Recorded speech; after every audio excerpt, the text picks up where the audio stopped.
Sonic said, I thought I was here. I said, give me live. 5 seconds, man. Oh, I didn't know you were still waiting. It's too late.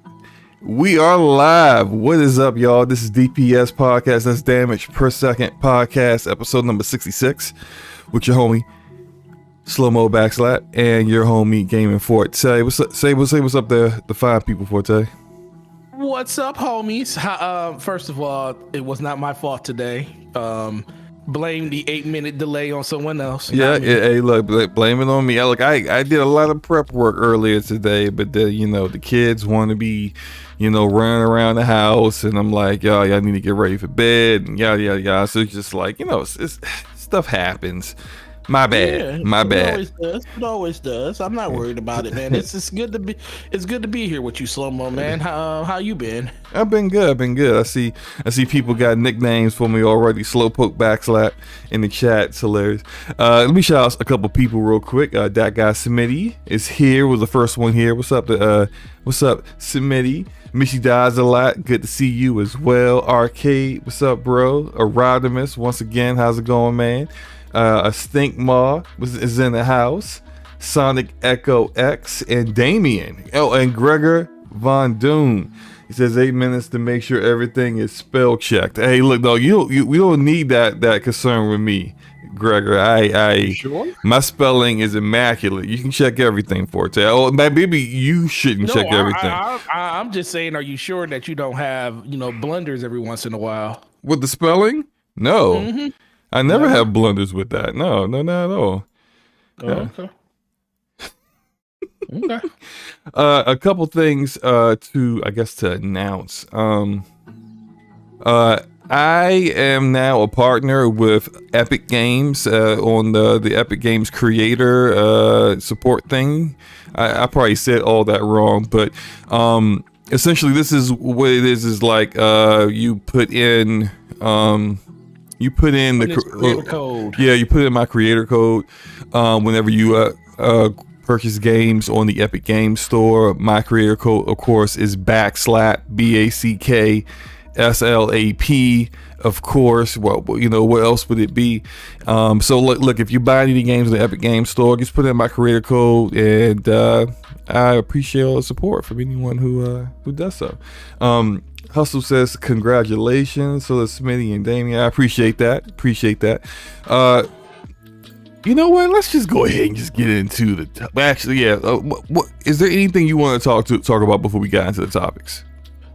No, man. Well, I guess I will say I thought I was a lot further in Halo Infinite in the campaign than I thought, and then I started playing and I was like, man, I put 4.5 hours in after going through the spire. I finally went into the command spire. Mm-hmm. I finally broke down and was like, Forte, you gonna play this in co-op. Stop trying to collect all these collectibles now and just beat this freaking game. So I went into the command spire, and it was like that one more checkpoint type thing going on, and next thing I know, one more checkpoint turned into 4.5 hours before I said I gotta go to bed because I gotta work in the morning. So I'm getting really close to the end of Halo Infinite. It's actually getting pretty taking you a while, man.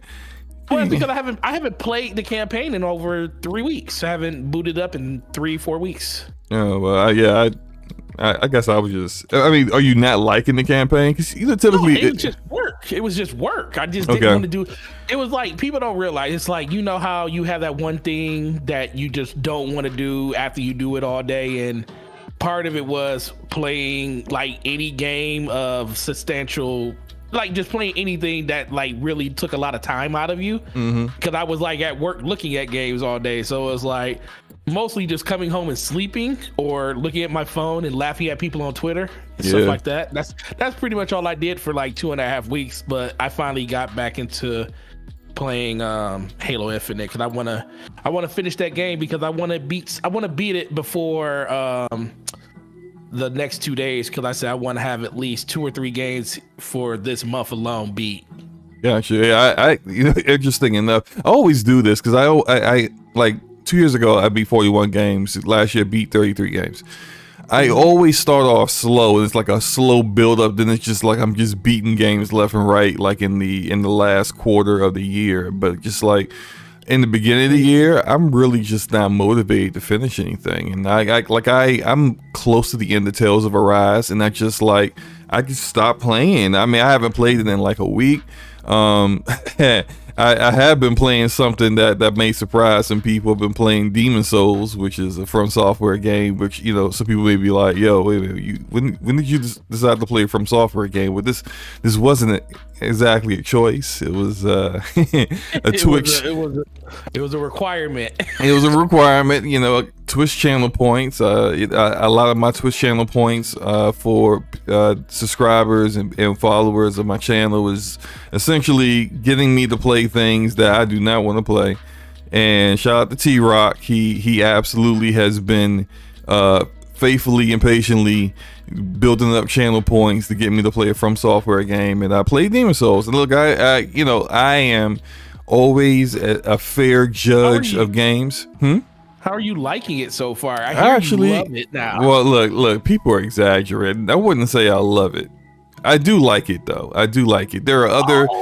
You said there's no way I'm gonna like this. And see, look here you go making stuff up again. I didn't never say that. I said this is what I've always said about From Software games, that the gameplay, from what I've seen, doesn't appeal to me. It's janky. Yeah, and look, a lot of it is janky, you know, and there have been a little something, you know, even though From Software didn't make this one, this is a remake of this one made by Bluepoint. There is a little bit, like a little things here and there that I point out to the audience, like, see, this is kind of what I'm talking about. But like, no, otherwise, like, no, the gameplay's fun. It's a fun game. I'm playing a build that some people may say is a bit easy, but look, it wasn't like I knew that ahead of time. I was just kind of looking at like the descriptions of stuff, and of classes, and was just like thinking about like my play style normally when I play RPGs, because essentially this is an action RPG. When I played, the majority of my playthroughs were like Dragon Age games, I'm usually playing the mage, because I like to be a little bit, even when I do like with Tales of Arise, I'm usually using Shion, so I can kind of like be a little bit further back away from the thick of it and be able to assess what's going on and stuff like that. So that's like usually how I usually play a lot of games. And so, you know, I may play through it multiple times. I've beat 3 bosses so far. I'm close to getting to the 4th boss now. And I've been enjoying it. It's been fun. Am I going to be all in on every From Software game going forward? No. There's some that I feel like I probably will never have any interest in until like some things happen. For example, Bloodborne. I have zero interest in playing Bloodborne until there is some kind of patch, or there's some kind of remaster or something to get that game off of 30 frames per second, because there's no way I'm gonna allow my eyes to bleed like that. Just not doing it. But no, I've been playing that. The gameplay they're showing right now is from a game called I'm always getting this title wrong. It don't make any sense to me. Anacrusis? Abercrombie and Fitch. Let's call it that. Abercrombie and Fitch, the game. Like, so like, no, it's this game is the beauty of Game Pass, right? Xbox showed this game at one of their showcases over the past year or two, right? Can't remember which one. And it also, I think, was shown at the Idea Xbox showcase. When I saw it, I was like, yeah, this game don't look good to me. It looked when I talk about jank, game looked a little jank. Animations are a bit stiff, yada yada yada, right? Everything I saw from the game when they first showed it is exactly what this game is. This game is essentially like take Left 4 Dead, the Left 4 Dead format, and then take all the personality out of it, give it like kind of like a 70s visual aesthetic, and brain dead enemies that just like, the only time you're really in trouble is when they just add like a gazillion enemies on screen. but it's essentially the same like gameplay design as Left 4 Dead, but just not as good. The gunplay is really sluggish, and it's just not. Look, I know it's in preview, so of course, like it could get better. But usually, maybe this is just my experience. Games that start off like pretty poorly in preview, they don't get like dramatically better. Like they don't become like, oh man, that game was straight doo-doo in preview, right. And then like when it comes to full release, it's amazing. Like that just never happens. It just doesn't happen. Like when the bones are not great, then it's just not great. It just never actually achieves any kind of potential that people may have hoped it was going to have. But I gave it a shot. I played one level with it and then I uninstalled it. So yeah, that's Anacarn being fixed, and Anacrusis or something, whatever it's called. Shout out to everybody that is here right now. Do me a favor, do us a favor. Tweet out the stream if you can. We would definitely appreciate you. Forte, outside of playing Halo Infinite, what else do you got going on, man? No, just been trying to get caught up on a lot of stuff. I played a little bit of Chorus. I did jump into that for a second. Chorus. That sounds familiar. It was the game with the ships in space. Oh, yeah. I got you. Yeah, it's actually pretty cool. Okay. I like that a little bit. I don't know if I'm gonna go back and fit it in there. It's just a thing, but that game's been pretty interesting. I did just recently buy God of War for PC. I was waiting for the review. I was waiting for the reviews, and I was trying to see, like, do I really want to play through God of War again? Like, I love God of War. It's my favorite franchise on PlayStation, but I'm like, do I really want to play it again on just to play it on PC? And then I saw the reviews, and I saw I saw a couple of the comparisons. Hey, hold all that. We're gonna get to that. We're gonna get there. I saw some of that, so I had to pull the trigger. So I pulled the trigger on that. Dude, I said hold all that, man. We gonna get to the God of War stuff. It's the topic. It is a second. Well, you said PC God of War reviews. Okay, well, yeah, okay. Well, I already answered part of the question. That, and then honestly, just getting caught up on a bunch of stuff. I just no-lifed and went through all of the catching up on. Like I said, I was playing, since I work in video games, I kind of took a break from just playing them in general a lot. So I've been like getting caught up on a lot of different TV shows. Like I watched all of Cobra Kai and stuff like that. Cobra Kai is awesome. Yeah, I watched that. Then I watched season 3 of Lost in Space. So I checked that out, got caught up on that. And that's mostly it. Like I said, I've been struggling through season 3 of Lost in Space. I've been. It's not as good as the first 2. No, it's not. It's not. It's not as good as the first 2. Although I am a fan of Taylor Russell, so I'm hanging in there. Yes. I'm hanging in there.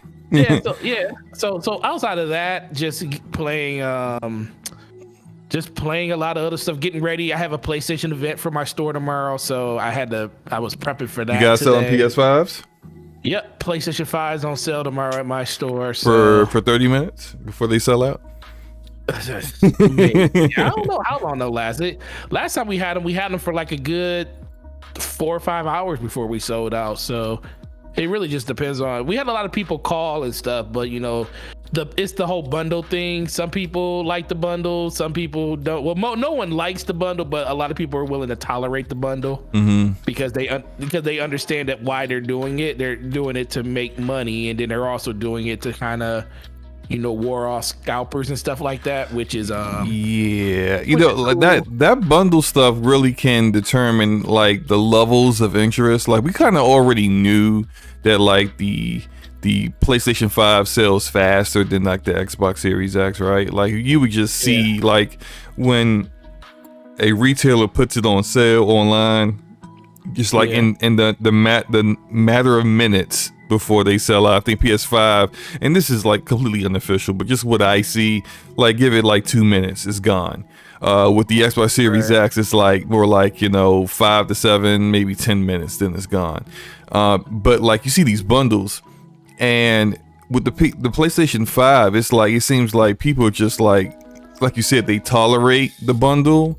They don't want all that extra trash that y'all added to it. But to get the PS5, they'll deal with it. All right, I guess I'll just get some cheapo headset that I'll never use. But all right, just as long as I get my PS5. But like this. The Series X bundles they did are actually really good. Well, look, the Series X. There was a series. If I wanted the Series X, I definitely would have grabbed one of the Series X bundles you guys have. Where it's one now that's really good. Yeah, it's like it's got an Elite controller in it, and it's just like Game Pass, $50 GameStop gift card, but it's still available. Now, look, I think that the Series X would just sell out if you was just selling the Series X. But you add all that extra stuff, and then now, like, the cheapest bundle is like $710 or something like that. And it's like people are like, nah, I don't want all that. I just want a Series X, or maybe I just don't care enough to get a Series X that I'll deal with all that extra stuff. I think it's just the fact that with Xbox, everything goes forward. So even an Elite controller, which I did sell one of those today because we did it online.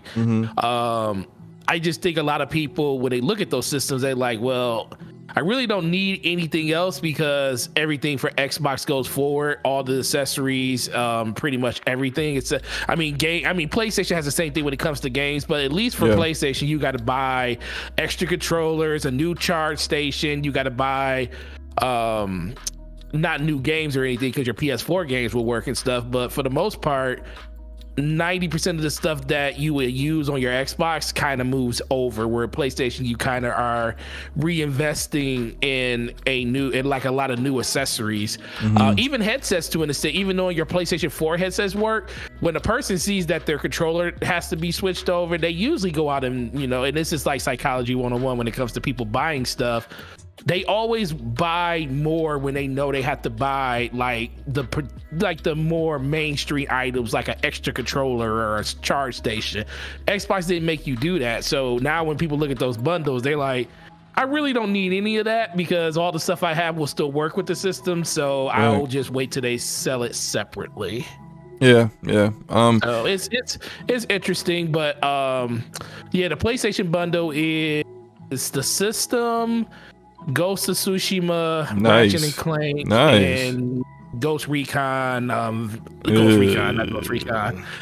of Duty Vanguard. Okay, so like 2 out of 3 ain't bad. 2 out of 3, two out of 3 games there. One shout out, Slackrow said in the chat. Slackrow said that I love the Riot Sessions lo-fi. Yeah, the music you're hearing right now is some lo-fi music, free music from Riot Sessions. I like the song for some reason, so decided change it up a little bit. This year in 2022, doing DPS, we might have a little music in the background. I might put on my DJ voice. Slow mo up here. Don't let this man serenade the chat.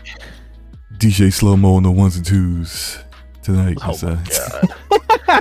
All right. Okay, I'm stop. Forte does not endorse any of the things that Slow Mo Backslap is talking about on this channel. Anything? I mean, I guess. Okay.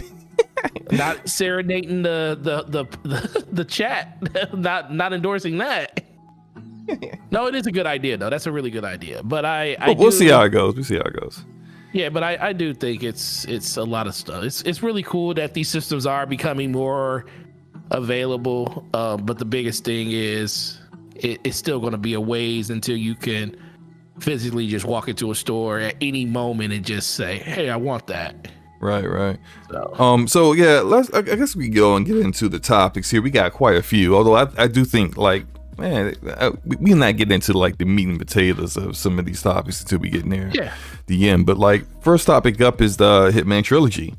It was announced today, I believe. Yep, today comes out on January 20th. Right, and so comes out January 20th. It comes out essentially in a week. And lo and behold, it's coming out on a lot of platforms. Hitman is like, I mean, there aren't too many stealth games that come out anymore, but Hitman is universally kind of considered to be like a high quality game. I'm not into stealth games, as you guys probably know, so for me, like, this is a big skip. But I did think it was an interesting topic because it's not just that they are doing a bundled trilogy for the all three of those games. I'm so mad right now that I think about this. Oh, because you own them? No. Yeah. Well, when I tell you, see, this is the thing. I knew it. I knew when they had this game on sale during the Christmas sale. Hitman 3 was on sale for $13. Oh yeah. You know, when you see something go that low, you're like, I knew it. What's about to happen? So what you're such a good price. Yeah, what you're alluding to is the fact that this Hitman Trilogy is going to launch in Game Pass on January 20th. So on launch, this is going to be a game that will be in Game Pass, available in Game Pass if you are a member of that. So, well, my question would be to you, Forte, is are you going to play this? I am going to play it because I went out and literally bought Hitman 3 like not even a week ago. Because I was like, well, now you get 2 and 1 as well, so you got that. Yeah. Hitman, what Absolution and Hitman for 1 was Blood Money, right? Or not Blood Money? What was it called? Dude, I don't know, man. I don't care. I don't pay attention to Hitman. I don't know. No, I'm definitely interested in it. Hitman 3 was it was like one of the best games that came out in what was that, 2020? Yeah, 2020. And I know it. I have it on PC already. Wait a minute, was it 2020? I feel like Hitman 3 came out a year ago. Was it last year? Man, everything is kind of in smoke. Yeah, I kind of feel like Hitman 3 came out like around this time last year, I think. It might. Okay, so yeah, either that's what I'm thinking. It was either the end of 2020 or the beginning of 2021. So it was. Actually, it was almost. It was over a year ago. I just want to make sure. It might be. You might be right. Hitman 3. Hitman 3 release. Oh, you know what? You're right. You're right, because it came out as an Xbox Series X release series title. Actually, the same day. So it's this trilogy is coming out January 20th. 2022. Hitman 3 came out January 20th, 2021. So it's going to be on the anniversary, the 1-year anniversary of the game. The trilogy will be coming out. So I remember our buddy Jeff Grubb was saying, when we had him on, he was talking about how much, because at the time he was reviewing Ratchet and Clank Rift Apart, and he said, I remember him saying prior to playing Rift Apart that Hitman 3 was his game of the year up to that point. And so like, I'm just thinking about all that brought me back, and I'm like, wait a minute, I think that game came out last year, but it was like, I have it on PC. I use it mostly for the benchmarking because it has really, really good benchmarking tools on PC. And I always kept saying that, like, I literally got it because it was like on a Steam sale and it was like half off. I was like, you know what, I'll play it sooner or later. But I was mostly just booting it up for the benchmarking, which is terrible. But a lot of gamers do that on PC. So I'm definitely going to play it because I did buy it. I just look at it like, man, I could have like literally saved $30. I actually still see a lot of videos benchmarking YouTube channels using Hitman 3 as a game to benchmark when doing comparisons of like GPU, CPU, stuff like that. I forget the name of the ballroom mission where it's like a whole bunch of people inside of the cathedral and stuff. That's a really, really good one. They got one. Matter of fact, when Digital Foundry did the comparisons between Xbox Series X and PS5, they use Hitman as one of the games that they use to compare them. Yeah, I do think like that engine is a little. It's not your typical, like, they're not using Unreal Engine like the majority of the industry. I think it is their own proprietary engine. Now that I think about it, it is the Glacier engine. Yeah. So it's like it's very next gen looking while also not being as hard on hardware. Your hardware. Right. Because usually when I see like these comparison videos, like I'm looking at like I mean, even the mid-range graphics cards are well above 120 frames per second at like 1440p, even up in the hundreds doing with 4K easily. So yeah, but I know. So what do you? Oh, go ahead. What do you? I was gonna say, Lucas. Shout out to the action. Lucas said those bots out here wilding. Yeah, because probably never played a Hitman game in their life. Probably. No, I think she's talking about all the bots in the chat that I'm having to strike down bots. Left and right. It's definitely be wild. Absolutely ridiculous how YouTube keeps allowing this to happen, but it is what it is, right? What do you? So what do you think? So the trilogy is coming. Well, first of all, are you going to play the trilogy? No, I'm not. No. Look, I might. This is the most I might do. I might be able to get my hands on a 3070 Ti. This might be, just saying, So why? You don't need it. I know I don't need it, but it's slightly better than my 3070. So I'm gonna take it. So look, anyway, I'm probably gonna install it and benchmark it. I'm probably just gonna benchmark the game, see what it looks like. Maybe PC Game Pass.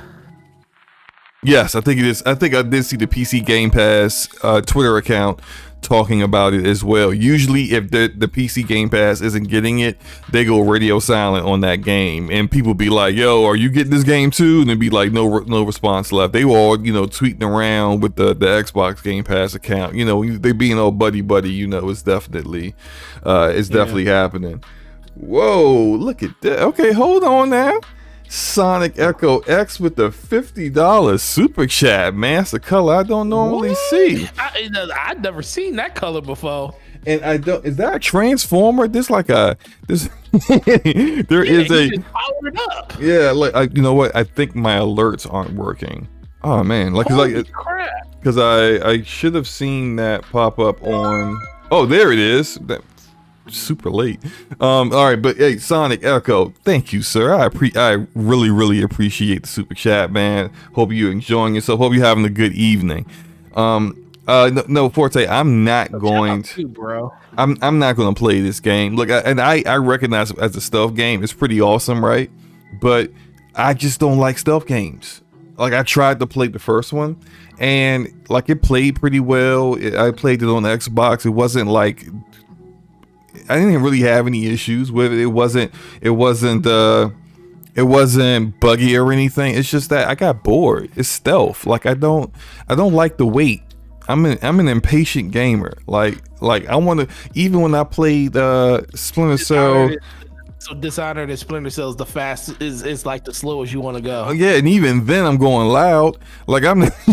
Even then I'm trying to shoot up everything in sight. So no, yeah, I can't play Hitman, but I will install it, benchmark it. Maybe I'll upload a benchmark video, to show everybody how it runs on PC or something. But otherwise, no, I'm not playing it. Now, there was something I saw recently that's talked about how Xbox division has earmarked a few billion to go towards landing third-party support in Game Pass this year.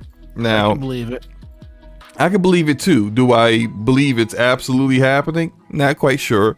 But if that is the case, and we see already that they got Hitman Trilogy in there, and I feel like there was something else. No, Rainbow Six comes out the same day. Yeah, Rainbow Six Extraction, Ubisoft's game, which I think probably may not have cost them as much as some people may think it is. Yes, it's a AAA game. Yes, it's Rainbow Six, Tom Clancy IP, so it does have some of that cachet. Yet, that game was dead man walking.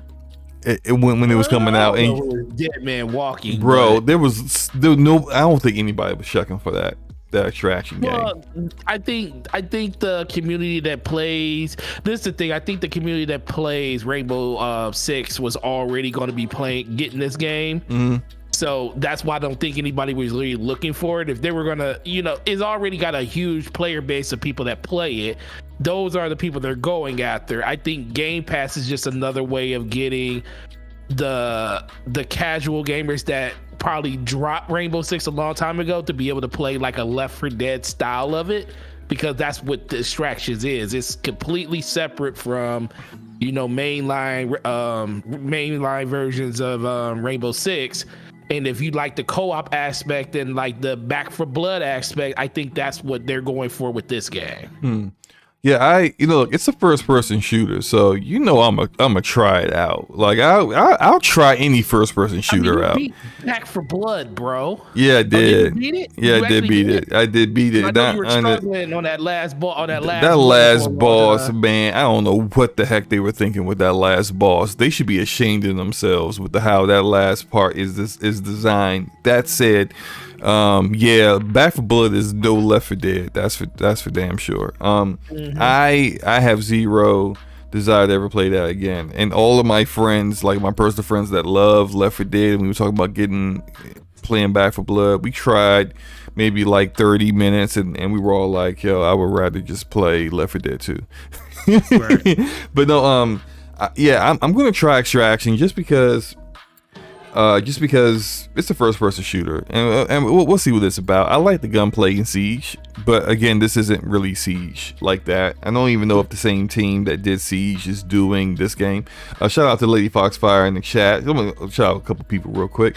Blade X, the Ashen Luca, Slackrow, I think it said Slackrow before. Stank Mod asks it, am I not into Metal Gear? Not really. I'm not really. Like I said, like that style of game, not really for me. Thank you, Lady Foxfire, for the $2 super chat with a thumbs up. Thumbs up to you too. And oh, you know what we need to do? What's that? You need to jump on Outriders with me. No, I don't. You know what? I told you up until the last time I played it, bro, I couldn't get into my characters. So I was sitting there. You beat the game, right? Yeah, I beat the game already. All right, that's all. As long as you beat the game. I want more achievements, though. Well, good luck there. I want to get the World Tier 15. Then we can quit the game. I've already got the World Tier 15. Well, I haven't gotten there yet, so I want to jump back in. So I think King David. Shout out to the IOP. I think King David still plays it. He is sharpering people. But you're my co-host. You're my brother. You're my family. And if I asked you to do it, you're supposed to, help me do the things that I need you to help me do. You know what? Sure, why not? Because I know you. I know you, and you are not even going to think about Outriders past this conversation. So I have nothing to worry about actually fulfilling what you asked me to do, because you're not even going to be able to do it. So it doesn't worry about it. I'm not concerned. Okay, I'll reach out to you on my next day off. My question to you though is how many games? So we've already seen 2 games. It's the month of January, and they've already secured 2 third-party AAA games and Game Pass. Although I guess that the trilogy is like a new launch thing, even though there are older games. So maybe that's not that big a deal. But how many of these deals do you see Xbox landing in 2022? About day and date games? Yeah. I think they want to have at least one major one that they consider AAA every quarter, so like every 3 months. So I can see a total of maybe, if you're optimistic about it, 4, but I think 3 is the most you're gonna get. I think you're gonna 3 get more from here. I think 2. I think either 2 or 3 more from here. I think Extraction is going to be, they consider Extraction one of them. I think they want to have one for this. They got one for now. They think they're going to have one like right before the summer. I think they're going to have one over the fall. The thing is, are they going to consider the one over the fall? Because I don't think they'll need it in the winter, because they have their own game. They have but they have Redfall for the summer. And they're gonna have, like, Forza always comes out in the later part of the year. Comes out in the fall. It's like Forza Motorsport and Starfield. So like, I think if they do land more, and they seem to have a lot of money that they want to put towards that, they're gonna be targeting games that are coming out in the first half of the year. But I still think, because for them it's all about Game Pass content, and they'll have Game Pass content later in the year. I also think one game isn't enough, though. I also think just because you have Starfield coming out in November, just because you have Redfall coming in the summer, and Forza Motorsport coming out sometime in the fall, right? I don't think that's enough just to have. Like, I think the thing that made Game Pass really speak as much as it was spoken about this holiday was the fact that Halo. They did drop the multiplayer a week after Forza, so I think they were kind of tied together, and nobody thought that everybody was like, there's no way that they would like cut off Forza's knees in order for Halo to shine more, and trust me, that's what they did. But the talk of the town for Xbox was all Game Pass for all of November and all of December, and they released basically 2 games over those 2 months. So I do think that they probably do need to amp it up a little bit more, because you're only as good as the last title you brought out. And as of right now, we're still, when it comes to first party Xbox, they're still living off the Halo hype. We talked about it last week, how that community has kind of fallen off a wagon, mostly due to the fact that 343 just hasn't given enough content for people to want to dive in and keep playing. Plus co-op's not there. That's plus all cheaters. Plus technical issues on PC. Yep, and it's just detrimental to the game. It's a lot of people. The thing is, but as much as we say that, people are still enjoying the game. Like, I still play it every day and still enjoy it. I know you still playing it. Shout out to Luca. She still plays it a lot. Yeah. So I think they're fine on that regard. I do think Rainbow Six was a really good get for them, just so they can, bolster that hunger of co-op gameplay that people enjoy, like Lady Foxfire. It's probably a game that she probably wasn't even interested in until she saw, but then just like she beat Back 4 Blood with her brothers and friends, I can see her going through Rainbow Six Extraction through Game Pass, and there's a lot of people like that. And you know what? If she's playing Extraction, hey, Lady Foxfire, let me know. I'll play it with you. I'm always down for playing shooters with especially if they're co-op with other people. It would definitely bolster like my interest in it if I got people to play it with. Shout out to Erodimus with the $5 super chat. Appreciate that, sir. He says, if Apple comes out with an AR mixed reality headset as rumored, is VR dead? I would say absolutely not. VR is actually probably in the best place it's been in a very long time. Yeah, like it's getting more interest, it's generating sales, and not just in the gaming space, but in the just socializing, the social aspect of VR. Like I shout out to K Asante. This guy pulled me into a theater room in big screen VR, where like you can actually, like, it was actually, we were sitting in a VR theater, like theater seats, like you went to go see a movie at a movie theater with a big screen up, and he could put whatever he wanted up there, and people could just hang out. Y'all watch it in game? No, we didn't actually watch. He was just kind of showing it to me. He's planning on putting something big together, but it's just like those kind of aspects to VR are so different than what you get from just traditional consoles and traditional PC. Like it's very cumbersome to try to do something like that, and those experiences can't really be replicated outside of VR so far. But I mean, look, Apple is going to do what Apple's going to do. Whatever they're going to come up with is going to be so expensive that it's going to price itself out of whatever interested market that's going to be into it anyway. At least in my opinion. What do you think, man? No, I agree. I think VR has been in a, especially with the announcement of PSVR 2, so it gives the console side of VR more of an adrenaline shot, because a lot of people really didn't know what was going on with PlayStation VR because they hadn't talked about it yet. You can't even really buy PlayStation VR brand new anymore when it comes to the PlayStation 4. Good luck trying to get the adapter to use the old one on the PS5 if you got one. So it's really good to know that they have a really good solution, which is actually on paper better than the Oculus, because I think a lot of people are getting on PlayStation about the USB-C cable having to be plugged up because the Oculus is completely wireless.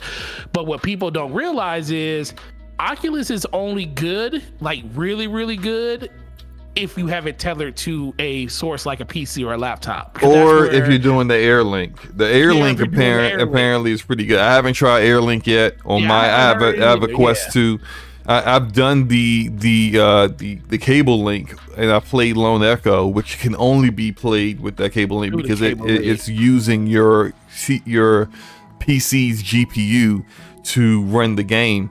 But I mean, it was fine. Like I bought the Quest 2 partially because it was completely wireless, and playing Beat Saber completely wireless is great. It's great. Now, but playing Lone Echo, like I was sitting down, I was stationary when I played. It wasn't that big a deal. But we're super off topic. But like, I think we both are in agreement that we always get off topic. So I guess the last thing I'll ask you about Game Pass, Hitman Trilogy is coming to it. Yeah.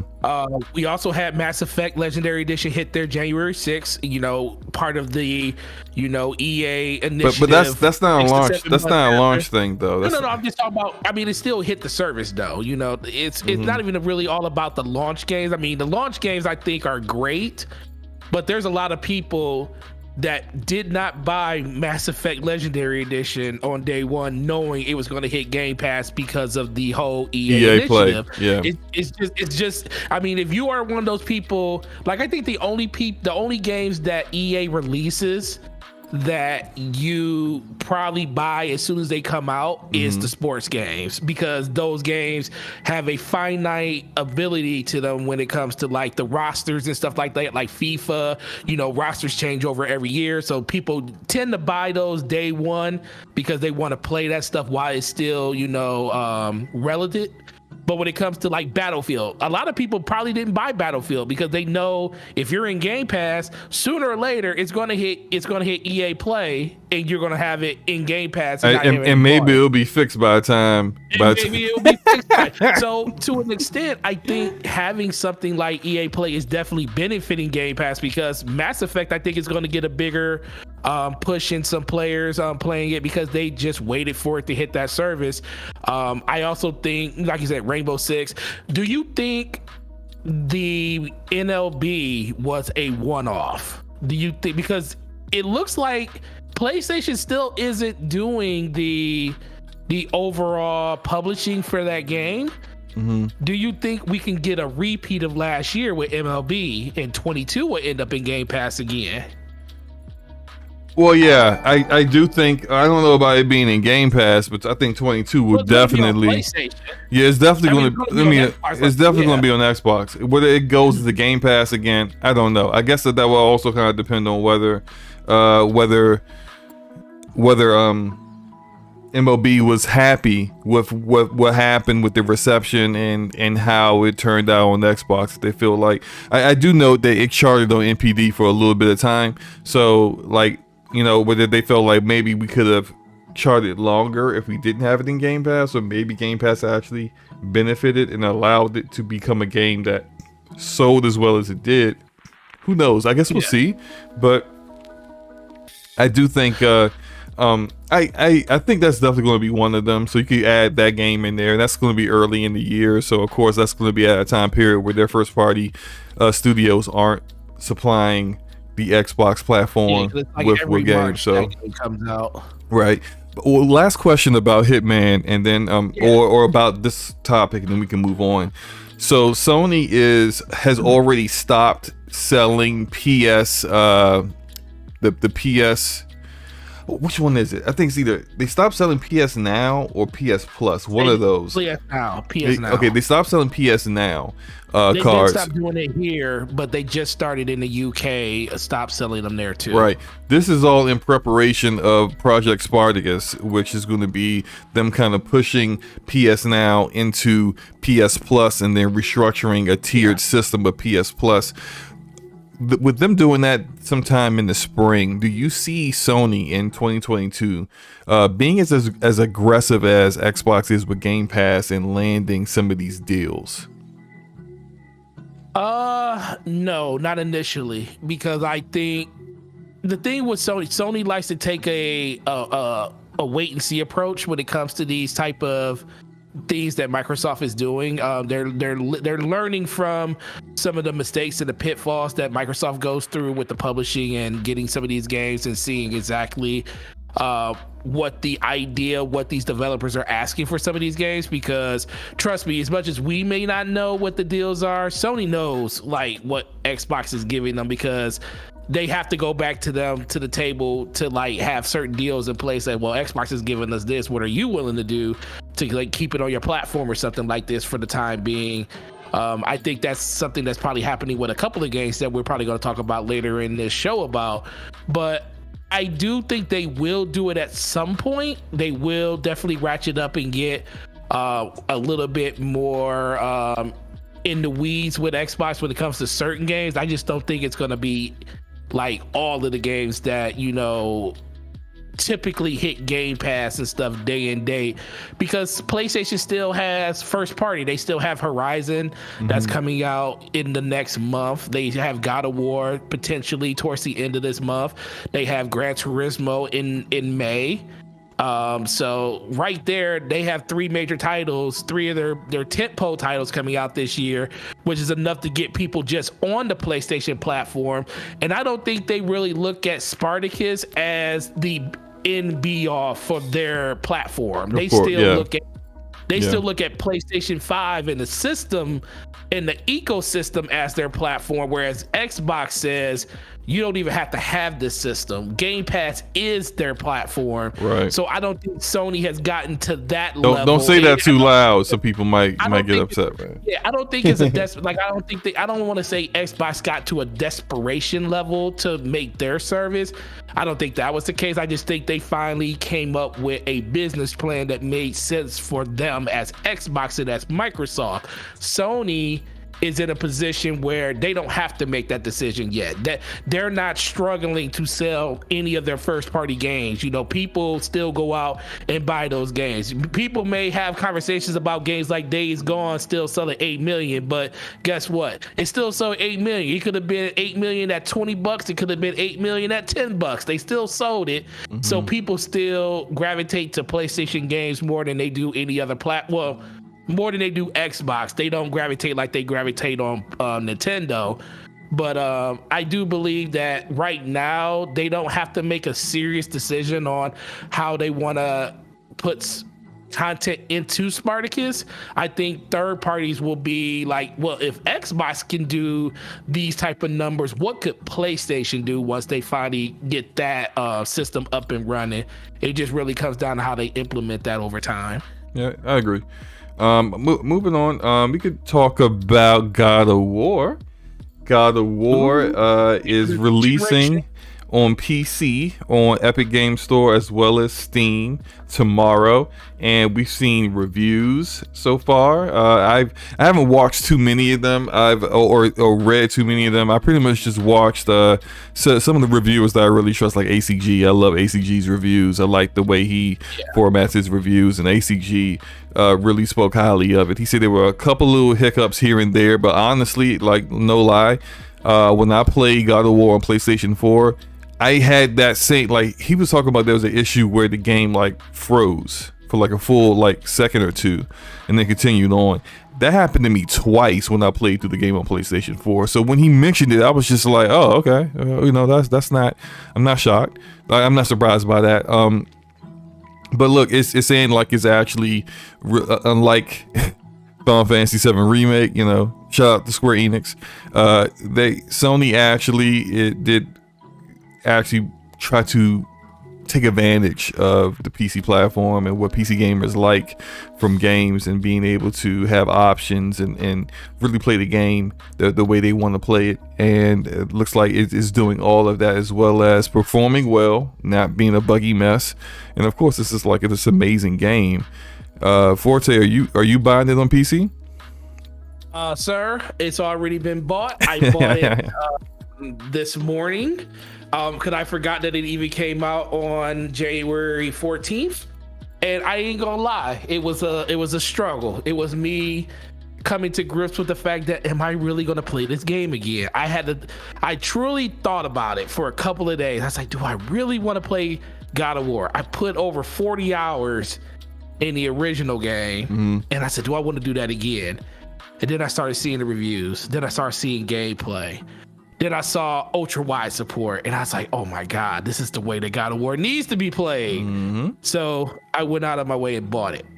Now the one thing that I'm gonna tell you, the thing that really convinced me to buy this game again, it wasn't the fact that it's just gonna be played on PC.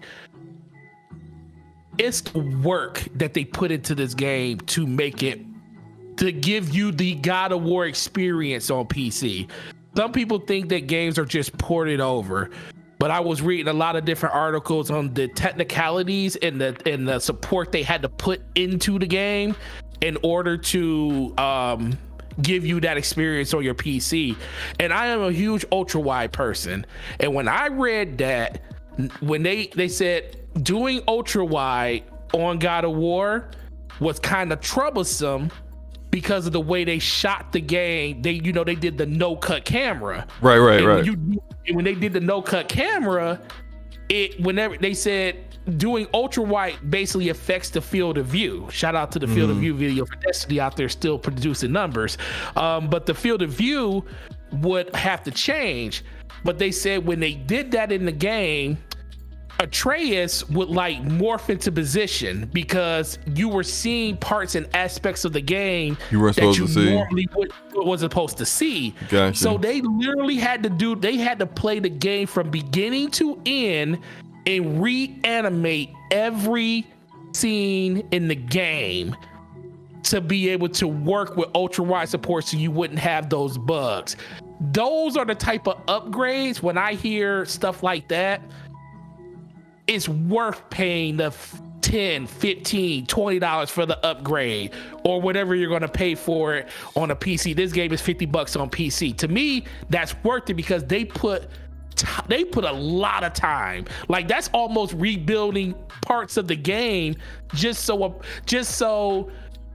5 to 10% of the community that have the ability to play on an ultra wide monitor will experience it. It's not everybody that will experience a game like that, but for the 10 to 15% people that want to, they went the extra mile to do it.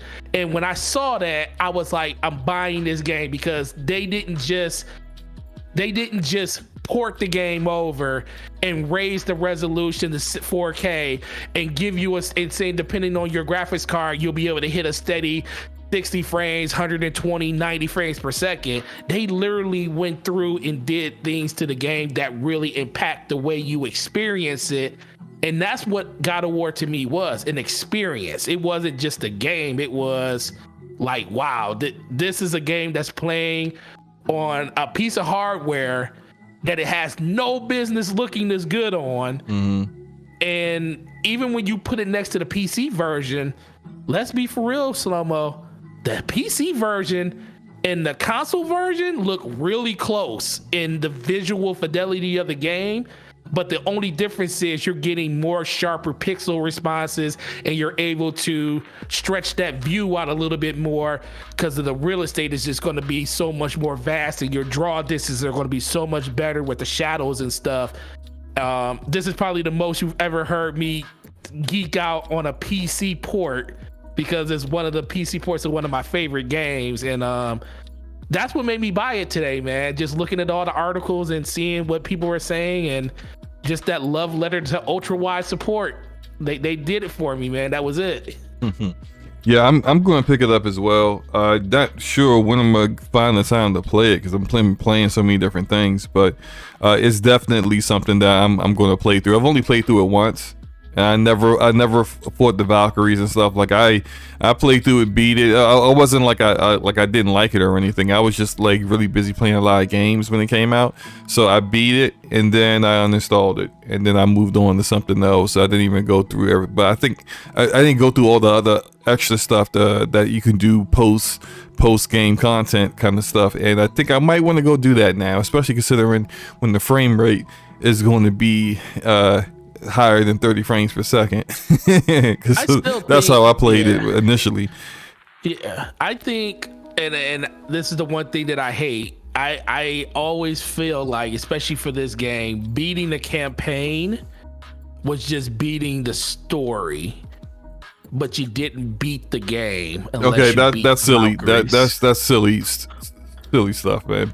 No, that's me talking about myself. Okay, all right. Just as long as you don't apply these personal things to other people. I tell that to other people too. I was like, did you beat the game? And it was like, yeah, I beat the game. I said, did you beat the story or did you beat the Queen Valkyrie? Because beating Queen Valkyrie is literally beating the game. Because that woman, that thing. Oh my God. Spreading the ashes is beating the game, which is why you get the trophy for beating the game. The story is beating the game. Oh, what are you talking about? Beating Queen Valkyrie is doing something completely different. Okay, all right. Well, you did something completely different. I didn't. No. I that doesn't have any. I'm just saying that's the one thing I need to do. I need to beat Queen Valkyrie. I didn't beat Queen Valkyrie, so I put myself in a category of people that just finished the game but didn't like conquer and beat the game. Because Queen Valkyrie is shout out to Queen Valkyrie. Oh yeah, hey, she crazy. Well, you know what? You'll be able to put you in a coma, bro. You'll be able to do that with on your PC, 120 frames per second. Right. Shout out to Damien. He said, "Yeah, that Queen Valkyrie was a pain in that." I'm telling you, bro, it was rough.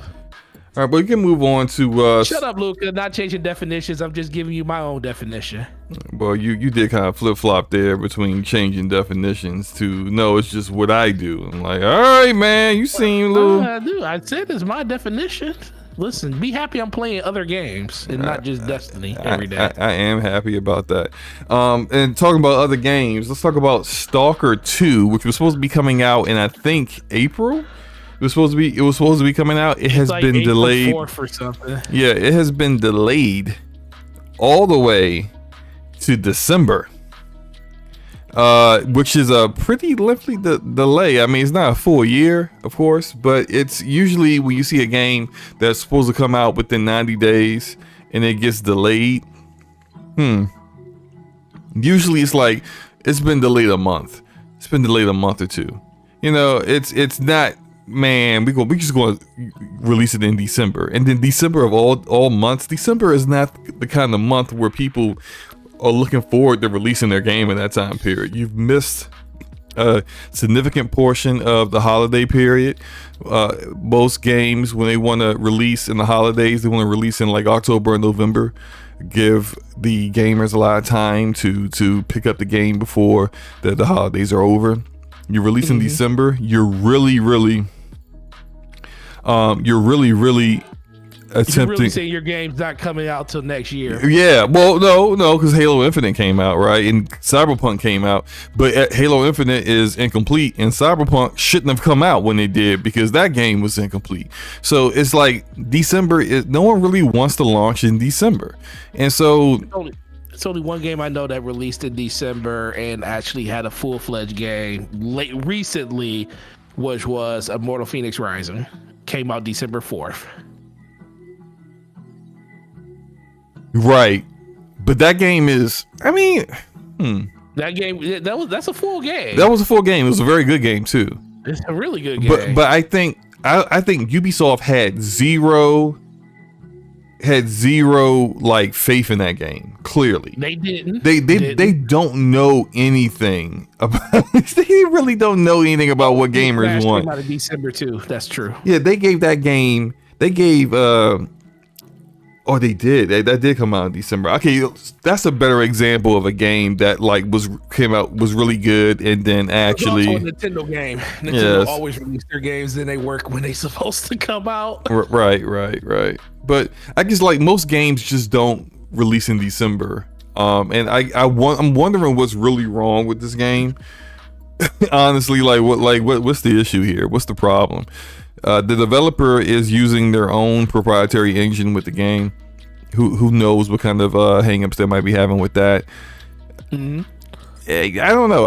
It just seems weird to me to see a delay that long. If it said like we're delaying it to September, I'm like, all right, big deal. They want to polish the game. They got some bugs that they feel like they're not going to be able to take care of before launch. Makes sense. December.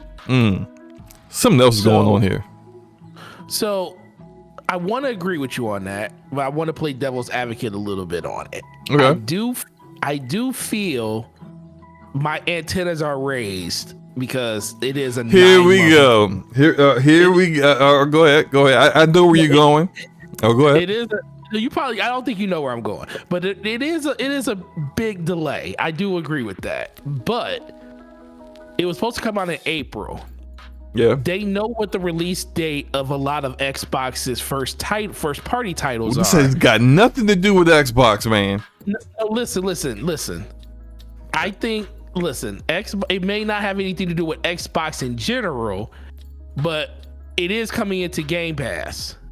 And do you want it to be going up against something like something like Starfield or Forza Motorsport or Redfall? if they delay, okay, let's say they had to delay it, right? They got some issue, right? But they probably delayed it a little bit further than it normally needed to. But that's also why I don't think it's coming out this year. I don't think the game's releasing this year.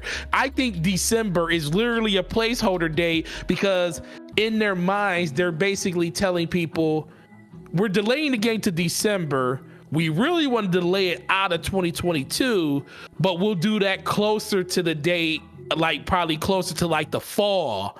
And then when the fall comes around, we'll tell people the little sob story and put the little, the community manager put the note up there on Twitter with a nice little screenshot of the game with really nice typed out font. And they'll say, due to unforeseen circumstances and the health of the team and wanting to make sure we give you guys the best game possible, we have come to the hard and very heart-wrenching decision to delay this game. Stalker 2 Chernobyl into 2023. Be on the lookout for our social medias. We plan on releasing this game during the first quarter of 2023.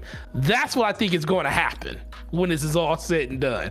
I just think it's a move to just say the game does have a problem right now, but I do think they just moved it as far as they could because there's too much stuff coming out towards the end of the year.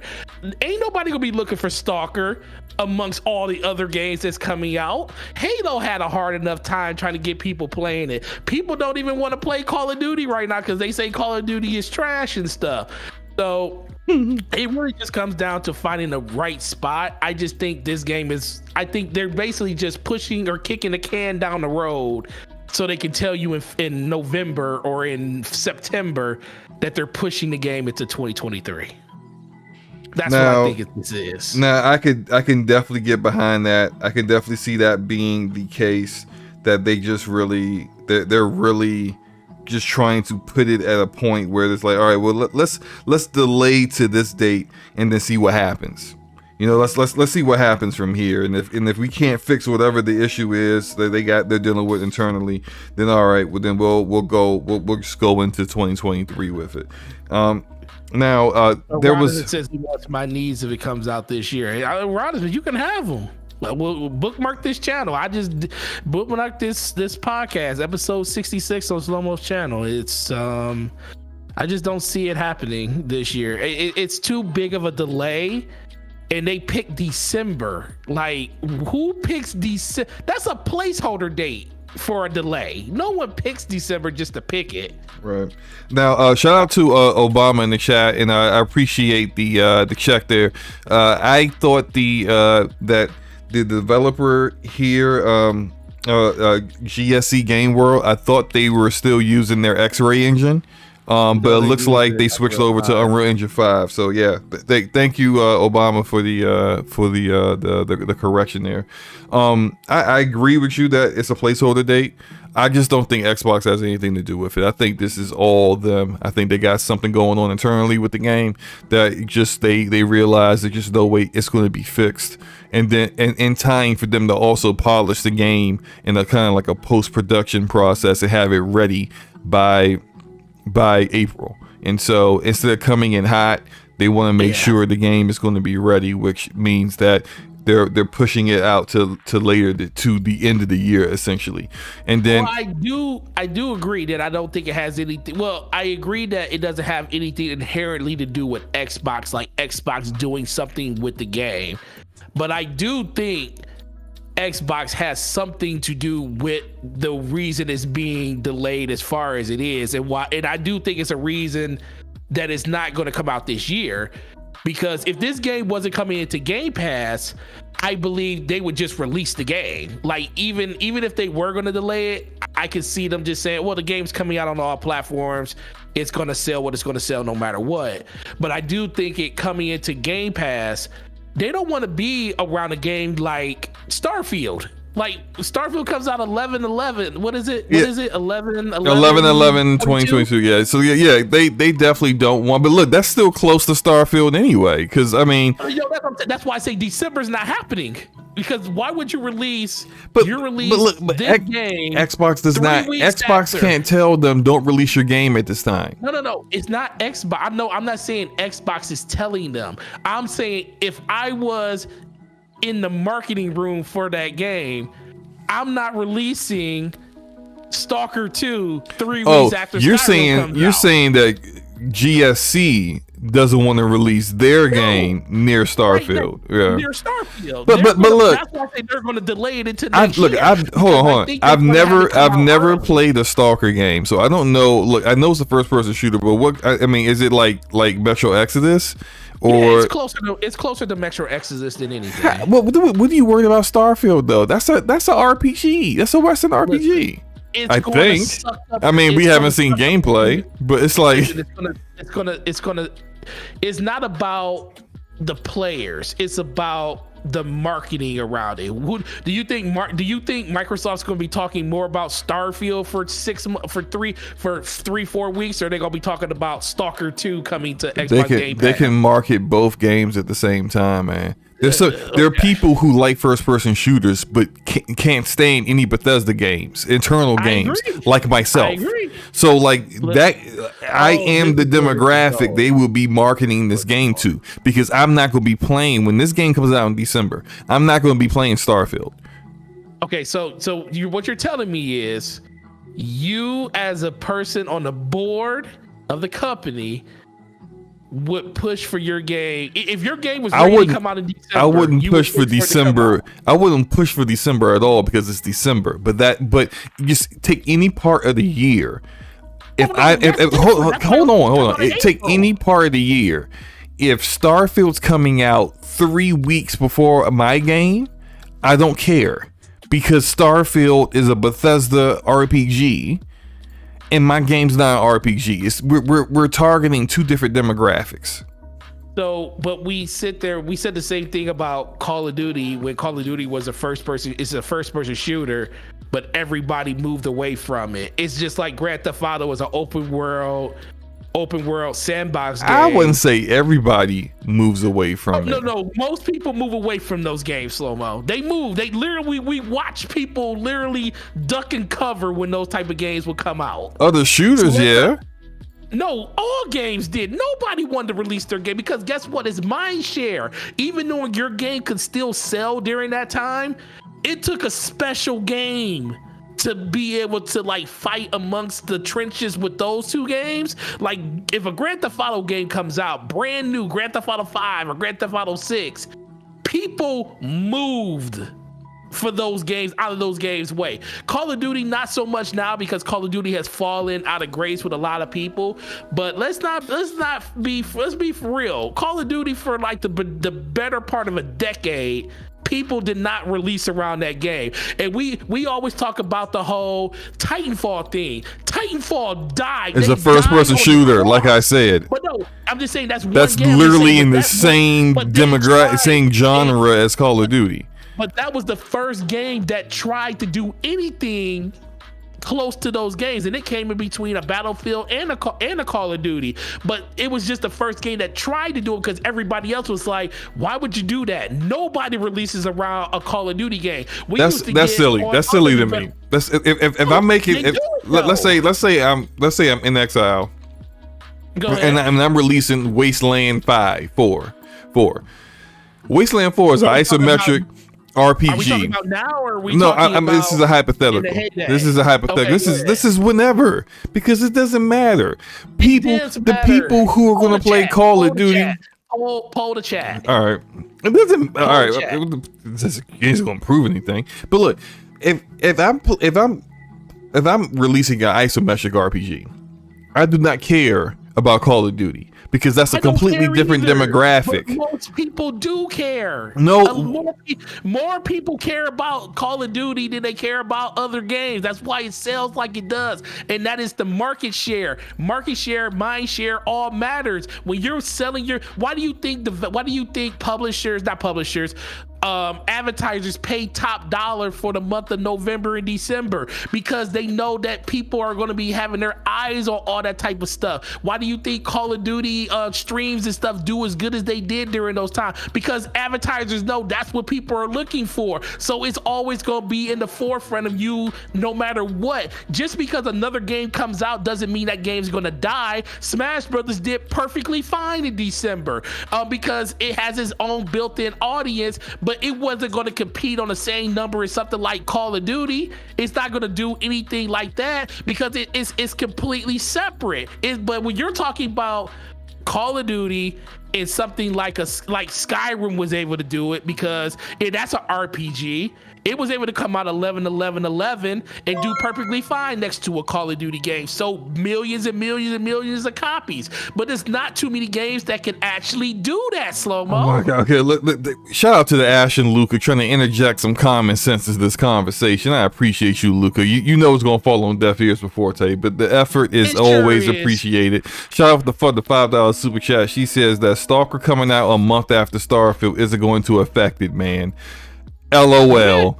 Absolute. Thank you, Luca. It's not going to affect it. I don't think it's not about affecting. It's about mind share, and the mind share is going to be more on Starfield side. And okay, we got a poll. The mind shares goes and we have a poll. The poll is Stalker 2 devs avoiding Starfield? The options are yes, no, hell no, and Forte tripping.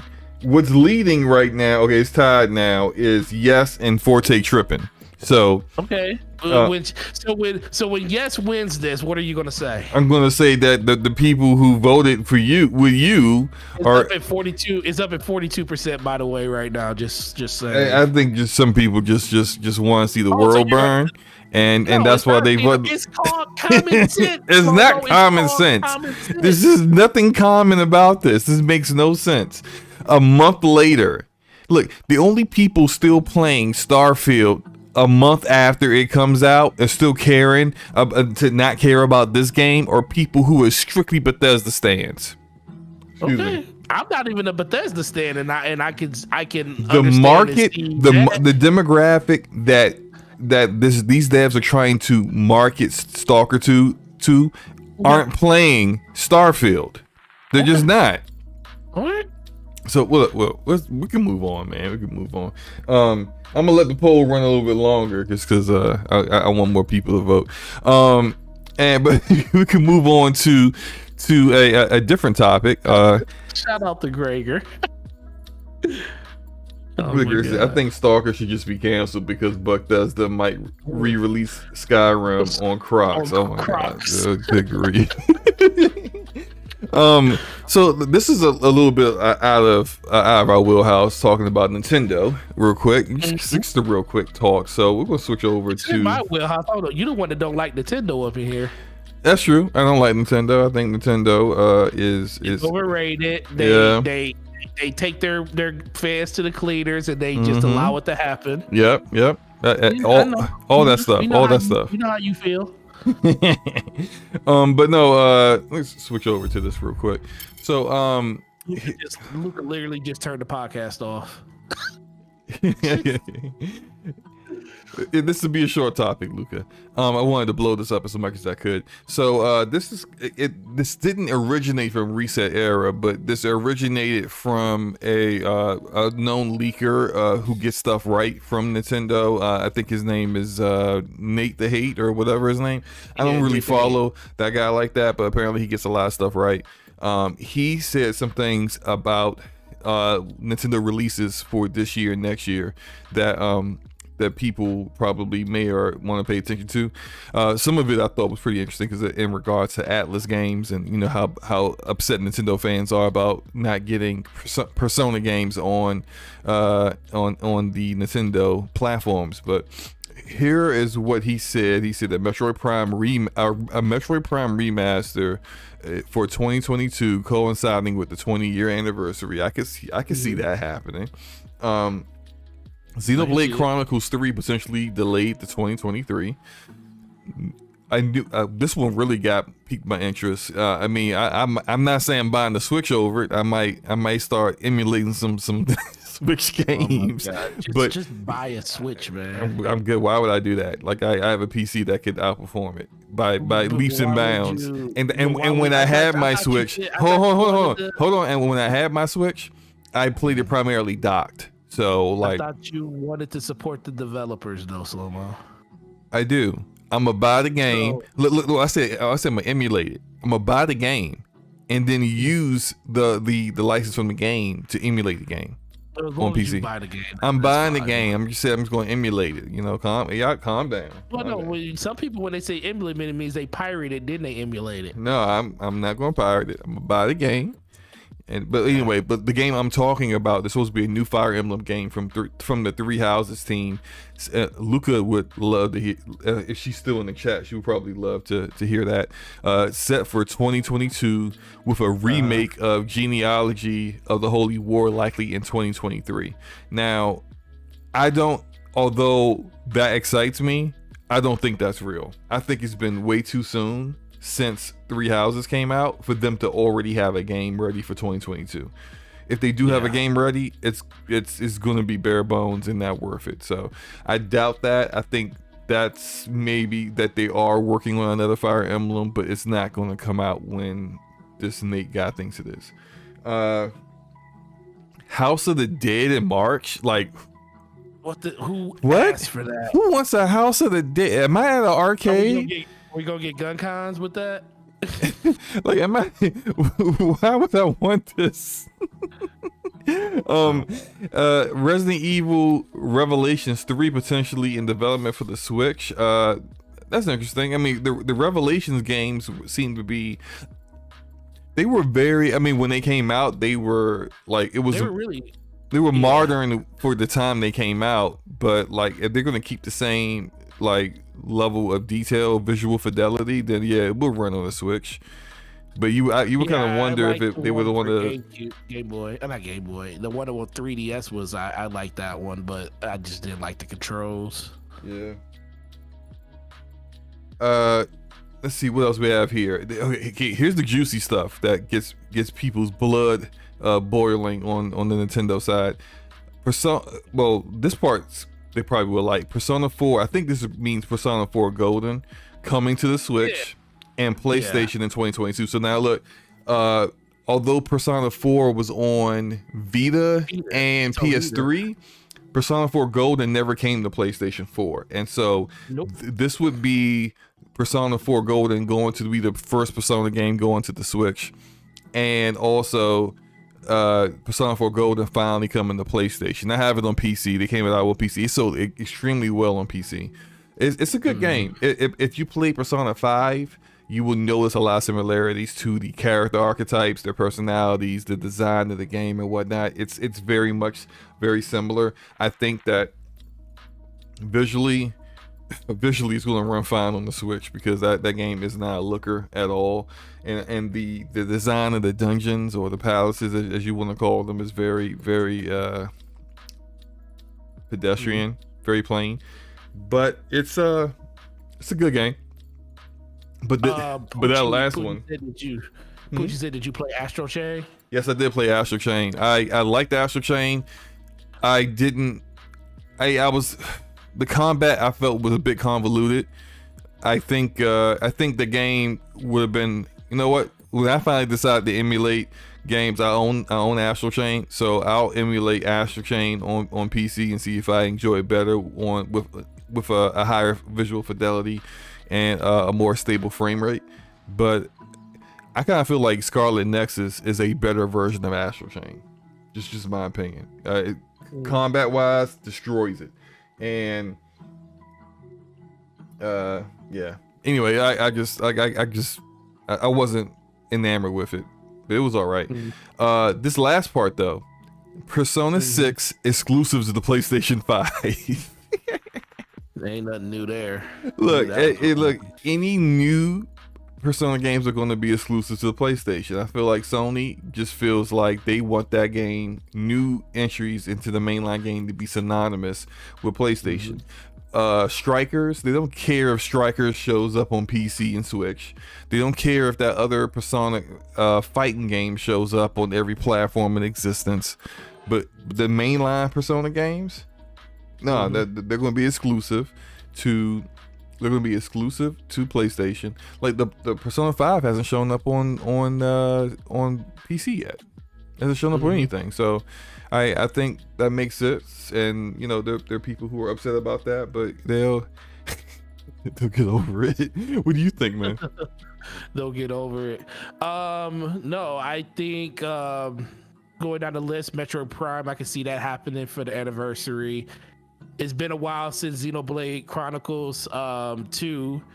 I think they need to wait till they get a newer Switch for that one, because they already had performance issues on the regular Switch, and the OLED is just a souped up screen. That's all that is. It's the same Switch with more memory. I mean, more hard drive space. So I don't know how excited I would be for it's being delayed to 2023. I can see that, but I just think they need to have a new Switch before they even think about that.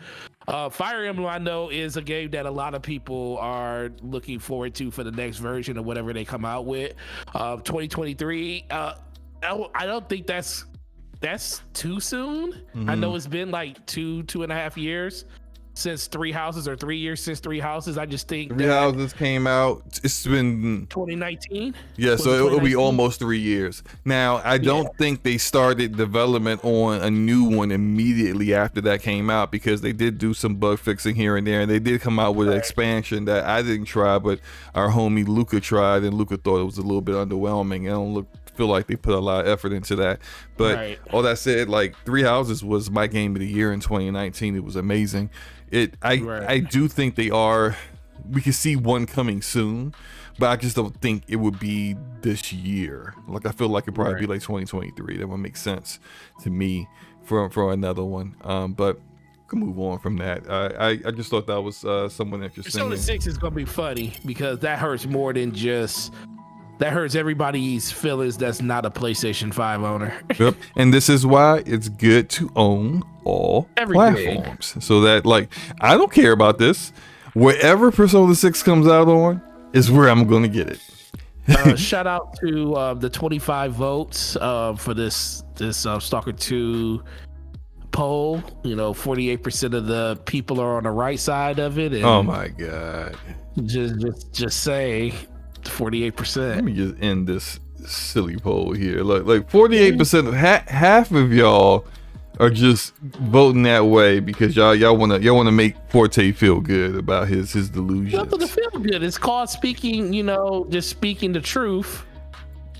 I mean, this is the thing you don't realize. I'm not saying that it's an absolute that this is why they're doing this. I'm just saying, in the world of business, why would you want to release your game around a more popular game that is already going to have mind share? I already explained this, because the people that you were going to sell your game to don't care about that popular game. Understand that, like, literally the entire gaming community is not going to play Starfield, right? There is a reason that Sony does not release their games in November or December. They release them in February and March, because that is a time where all of the mind share for all those games that came out there in the holidays, and all that money that was being spent. Because you also got to remember too, you only have so much money in November and December to buy games, for yourself in general, outside of buying gifts for people. There's also only so much time for you to sell your game,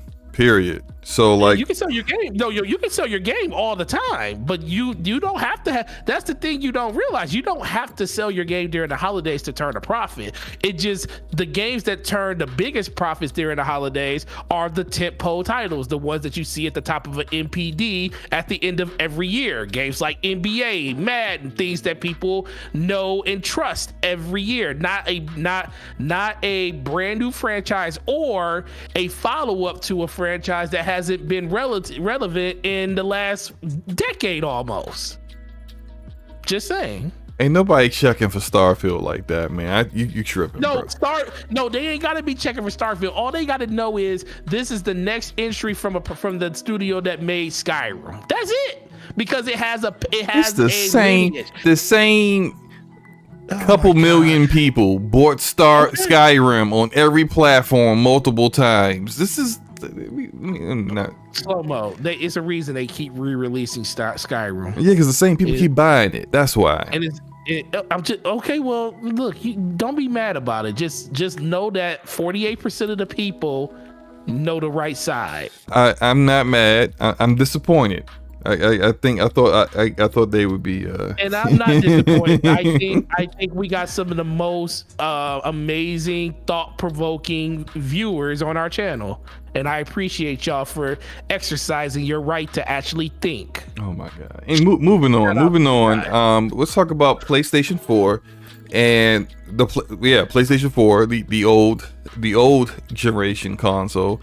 And that fact that Sony will continue producing systems for it. I think it said like at least 1 million more systems will be produced over this year, 2022. And I think I'll go first real quick. I think that's important for them in a time where they're not meeting demand for the PlayStation 5. And there are going to be people out there, like even the PlayStation 4 right now still sells for its resale value is pretty high. And if you want to buy a PlayStation 4 right now, it's not cheap in a sense that, yeah. So it's like, I think it's smart for them to continue to keep selling the PlayStation 4, especially when a lot of the games that you're going to be releasing this year, I think definitely all of the first party games for PlayStation this year are cross-platform games. There are games that will be on PlayStation 5 and PlayStation 4. You got Horizon Forbidden West, God of War Ragnarok, and is that it? I feel like there's one more that's been announced, but I can't remember. Oh, Gran Turismo 7 also. Oh, yeah. So those are their 3 first party games. All 3 of them are going to be on both platforms. Like, yeah, you want to make sure that people who are looking for those games and maybe they don't have a PlayStation at all. Maybe they're new gamers, because as we see now with this generation, everyone's eating good. Microsoft is selling well. We'll talk about that later. PlayStation's definitely selling well. Nintendo is selling amazing. Gaming is growing in a way where it's not the flat sales forecast that's been for almost 2 decades. It's growing in a sense that now everyone can eat good. Everyone is breaking records and outperforming their previous hardware consoles. And so yeah, go out there and build some more PlayStation 4s, because at least these new gamers that are coming into gaming has something that they can play, that these games that they're interested in. What do you think, man? No, I agree. Shout out to the homeboy Jeremy. Shout out to Kronos. He was in my store today. We were talking about this, and I purposely asked him. He said the same thing that you said. We're at a point now where Sony needs to subsidize as much as they can to at least remain profitable throughout the rest of this year. And the only way they can do that is by producing more PlayStation 4s. Now, that doesn't mean you'll be able to find them in like our territory and stuff, because I don't think our territory is where the problem is. You're going to start seeing this pop up more in like the UK, over in Australia, in the European markets and stuff, maybe over in Japan, China, stuff like that. I think that's where you'll see the majority of PlayStation 4 sales coming from. People probably didn't notice, but PS2 was still on sale going into last generation, like for like a good 3 or 4 years into the generation, like 2013, 2014. Then they finally announced that we're stopping production on PlayStation 2, and we were like, y'all were still making PlayStation 2s? So this is something that they've always done. I just think it's just kind of with the social media age where every little thing that these not publishers, everything that these execs say, like Jim Ryan saying, we want to move as many people over to PlayStation 5 as possible. We want to grow that pot as fast as possible. We want to be able to, we believe in generations. We want people to move to the next generation. I think that's where a lot of the conversations around what PlayStation's doing now is coming from. But if you really just look at it, it all makes business sense because they're making PlayStation 4s at a profit right now, like a huge profit right now. So making as many of those as possible would be the more ideal thing for them to do, to subsidize how much they're losing by not producing as many PlayStation 5s as possible. The question really comes down to how far do they have to go with PlayStation 4 to remain as profitable as they are? Because a lot of people are starting to theorycraft on the fact that a lot of the games that they were talking about, like God of War and Horizon Forbidden West, those were all, well, with the exception of Horizon, that one was always cross-platform for the most part. They just had like a little bit of their marketing and stuff elements were showing just PS5, but they always basically came out and said that was a PlayStation 4 game too. I don't know about always. I think when they first showed Forbidden West, I think it just showed PS5 on it. Yeah, they first showed all their games were PS5. They said they nothing but PS5, and then it was like the later show they did later in the year where all the information started coming out about which of these games were cross-platform and which weren't. And so, but initially when they first showed them all, when they first showed the PlayStation 5 for the first time, they showed all these games, and they never said any of them were going to be on PlayStation 4. It was and then that later show is where you started to see some of the marketing come out, and it had PlayStation 4 on it. That's what it was. Yeah, I knew, because it wasn't the fact. Yeah, that's what it was. I couldn't remember, but I knew it wasn't the fact that they said it was only PlayStation 5, but they didn't tell anybody that they were going to be on PlayStation 4. They made it seem like all of these games were only playable with the power of the PlayStation 5, and we come to find out that no, all these games are coming to PlayStation 4 too. And the thing that really is interesting to me is how far that goes. Like, you know, we have new Spider-Mans on the horizon. We don't know how long it's going to be until we get to that, but are we going to be in a situation where going into next year, they still don't have enough PS5s out there? Are they going to be talking about a lot of these other games that they have that they're making? I don't think stuff like Wolverine, because that stuff is so far out. By then, I think we'll be in a more stable place when it comes to next generation systems. But I do think, like, what about the next Spider-Man game? Will it actually be PlayStation 5 only? Because I think it will be. We know how big the franchise is, and we know it's going to sell more on a PlayStation platform if that's the case. Yeah, I expect do they accelerate their PC plans a little bit faster just to make sure they keep it next gen? Because if it's on PC, then it doesn't really matter. I think the next Spider-Man comes out next year. That's my theory. That's what I'm thinking next year too. I'm thinking like fall next year, it was like September, like the last game did. The first Spider-Man came out, and that Insomniac did came out in September. I think they'll stick to that like schedule. And yeah, shout out to Gaming with Persona in the chat. He said they already confirmed this exclusive to PlayStation 5. This is my opinion. I think they're done with releasing first-party games on PlayStation 4 after this year. I think when it comes to 2023, they're going to be all PS5. They'll still have PS4s out there. And you know, if you want to buy those, fine. But I don't think they're going to be producing them in the quantities that they are doing them now, because there's a need for it now. I don't think they'll be doing that a year from now. I think they're going to be fully invested into this current generation in 2023, and all their first party games that come out in 2023 on forward is just going to be PS5 games. Yeah, I think DDP, he said it best. He said, I wouldn't call it a lie. I think they had to adjust the global pandemic and the chip shortage.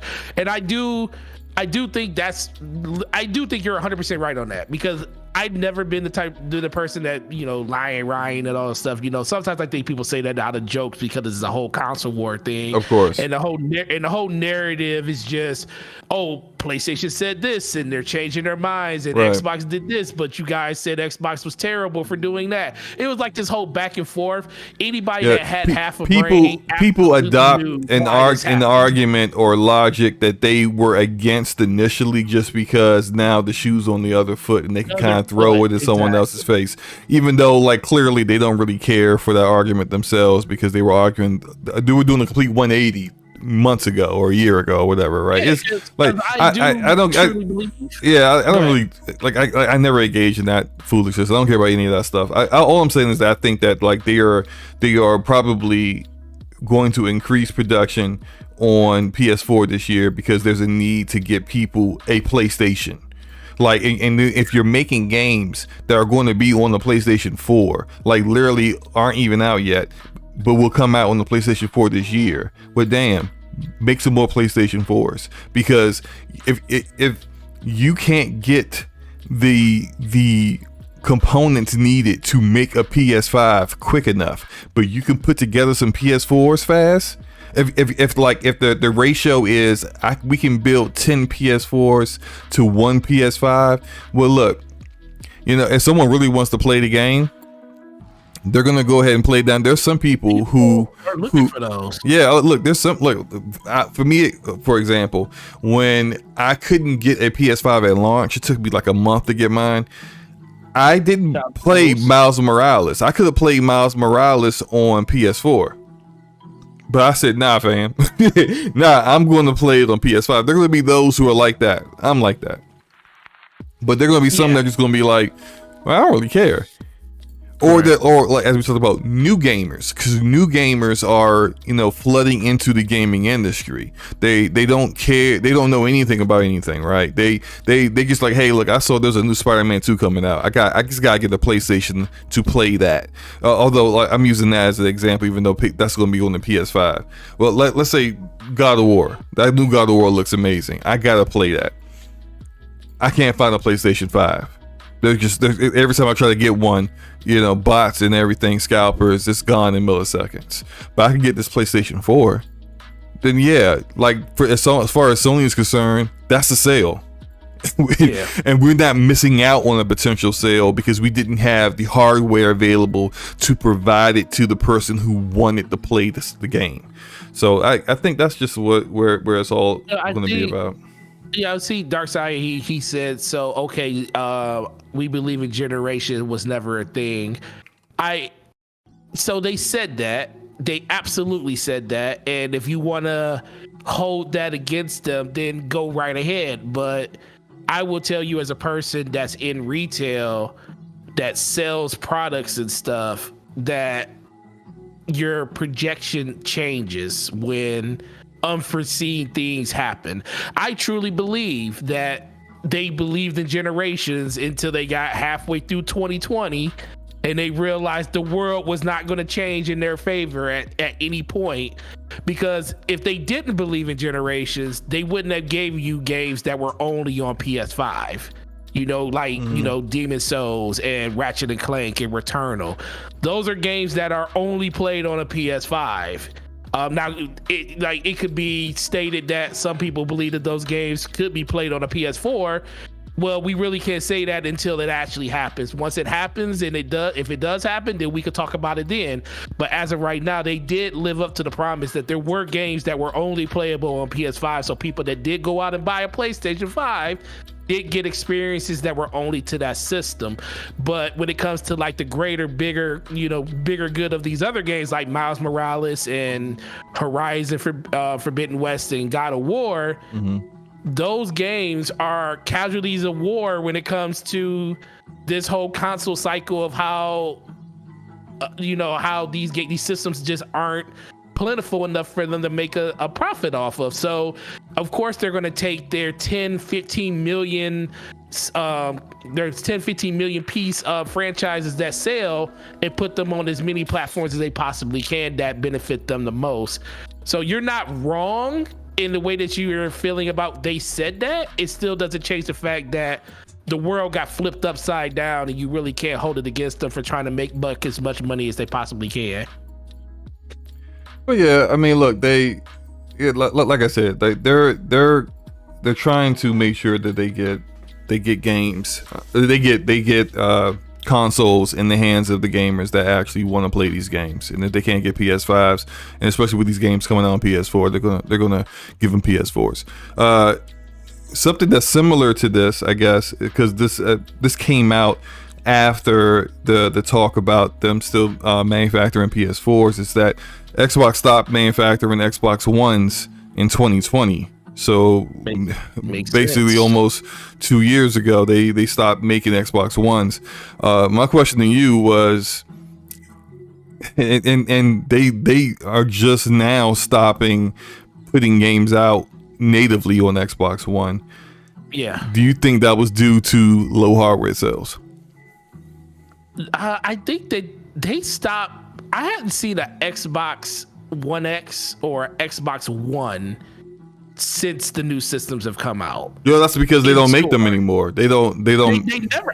They just officially said that they stopped. I think they stopped a long time ago. No, yeah, they stopped they stopped at the end of 2020. So they've stopped making them for like almost a full year. Yeah, actually, yeah, a full year now. They stopped making them. So yeah, I just think. Well, they said that they would. They said that they would support the Xbox One platform until basically 2023. Yeah, that doesn't mean you make them. That means you just like the games that you come out with are playable. And also they're still making them playable just through xCloud. So like if you have an Xbox One X, and let's say Fable comes out in 2 years from now, 2024, Fable comes out. You'll be able to play it. You'll be able to play it, but you'll be able to play it through xCloud. You're not going to be able to play it natively on your Xbox One X. It's not going to be able to play it. Now, if you got great internet, then maybe it will be playable. Maybe, who knows, right? Well, that's the difference between what Xbox and PlayStation. It's all semantics, because PlayStation came out and said we believe in generations. So when you hear them still producing PlayStation 4s, it's like, well, do you really believe in generations? Because you're still producing your old console, still bringing all your old games to the old console natively. All these companies believe in telling you what they need to tell you in the moment to sell or market their product. So when everyone was upset at Microsoft for saying they're going to support the Xbox One consoles for 2 years, then you say things like, we believe in generations. Of course. This is marketing. Look, remember back in 2013 when they were getting Microsoft was getting the hell beat out of them over DRM and not being able to trade your games and yada yada yada, and Sony was on it. This is how you trade your games. Exactly. Why wouldn't you take advantage of your opponent at a moment of weakness? Now, the thing is that like when you do that, and then you doing the same exact thing, eventually there will be a comeuppance. There's gonna be a point in time where you're gonna end up having to answer for that, and people are gonna bring up things that you said previously that don't line up to what you're doing now. But yeah, I mean, that's marketing. All these companies do it. All of them will see something, a weakness that someone's having, or a narrative that's being put out there where gamers feel a certain way that they don't like something, and they're going to talk it up. Xbox did it with crossplay when Epic wanted crossplay and Sony wasn't trying to do it. What did all the Xbox executives do? They couldn't stop talking about crossplay. Well, we really like crossplay. Yeah. It's just we really want to all gamers play together. We want the devs to choose how they who plays their games and how and when. And I'm just like, of course you talk about that, because your opponent is talking about the exact opposite. It's competition. That's the way it works. But then what did the fans do? The fans were like, well, when PlayStation, Sony, Xbox was talking about crossplay, crossplay. The fans were like, well, Xbox didn't want to do crossplay when they were winning. So that's fanboy arguments. Like, look, I don't care about what the fans are saying. I'm just talking about what. But so we got Anacrusis. He says, so they're going to make PS4s for the rest of this year and not support the product with new stuff. So what does he mean by support the product with new stuff? Like the PlayStation 5 with PlayStation 5 experiences. Anacrusis. Those games are playable on the PlayStation 5. Anacrusis, look, I love you, and we gonna fight because you know exactly what's going on here because you're smart, and we know you are because you one of the homies, and you don't hang out in this chat to not be a smart individual. Everybody here is smart. You know.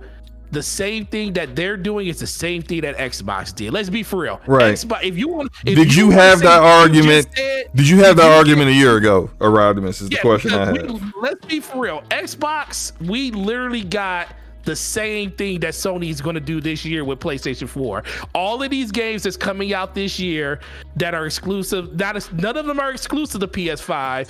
We literally went a whole generation where everything that Xbox released was playable on any Xbox. So it's the same thing all over the place. And that's what I say, I don't want people should not get into their feelings about what these companies are telling you because they tell you what they want you to hear in the time that they say it. And when times change and things happen, like global pandemics happen, they'll readjust their thought process and say, you know what, we got to go back on that. And guess what, our fans, we just tell them we're sorry and we'll tell them that we'll do better, but this is the decision we're going to make. And guess what, the fans are going to go out there and support them, especially if they love the platform, and they're going to give them their money and all will be forgiven. And that's it. And let's just be for real. It's not anything different. They all do this. Nintendo does it even more egregiously than anybody, and nobody has a problem with them. Well, I think a lot of people have a problem with them. Fortunately, the Nintendo fans are the ones who don't have a problem with it, which is the reason why Nintendo continues to keep doing it, because ain't nobody holding them accountable. At least no one that's paying all that money is holding them accountable. I'm one of them. So yeah, yeah. Anyway, let's move on to this last topic here, and our last topic of tonight is about Xbox Series X and S sales. So there was this talk coming out that it looks like the Xbox Series X and S have sold at least 12 million at this point, based off of comments from Phil Spencer. Phil Spencer said that let me see what he said. He said that the Xbox Series X and S are the fastest selling to this point Xbox consoles ever. And so with that said, that means that people did the math on where the Xbox One and the 360 were at this point, and they said there's got to be a minimum of like 12 million sales, which then there's all this other talk about Xbox is keeping pace with the PlayStation 5. We don't really know where the PlayStation 5 is at right now. I think the last time we got reported sales from the PlayStation 5 was 16 million, I think. Or they had to lower their forecast due to supply issues to 16 million by, as far as supplying consoles, up until like March of this year. So they're probably somewhere in that range, or maybe a little bit higher. Maybe they were able to produce a little bit more, maybe they're a little bit higher. But what do you think about all this? Because like I think this is good. Like, they are being more competitive than they were last generation, which is always, competition is always good for us as gamers. When there is a complete rout of the opponent, then the winner does not feel any incentive to do the gamer right, do us right. They may get lax in quality control with games. They may be lax in pricing. They may be lax in services and features, or getting things fixed in a timely manner. When you have competition, then there's an incentive to make sure that your customers are good with you. And I think that we're seeing that in the form of, and some people may not like this, but the timed exclusives that Sony is doing. They're putting money in places. They're helping fund projects like the Knights of the Old Republic remake. They're doing things to make the PlayStation more attractive than their competition. And that's going to continue for the rest of the generation, because they see where the competition is being a bit more competitive than they were before, and they have responded in kind. Overall, all these things will benefit the gamer that doesn't care about strictly one platform over the other. So I mean, like, I'm doing a lot of talking. What do you think about this, man? No, you're good. I think it's a really good thing. Everybody, the only thing I wish PlayStation, so Xbox would do is just announce numbers. I mean, at a certain point, they keep saying shipped. And I do believe they say they shipped 12 million, meaning they probably sold anywhere from 9 to 10. Well, that's sold anyway, because you don't ship. Shipped is sold to retail, but retail hasn't sold them on shelf yet. That's all. Which, as far as they're concerned, they don't care. It's sold because the retailer bought it from them. So as far as they're concerned, it's still sold. Like if someone says I shipped 15 million systems, well, I didn't build something.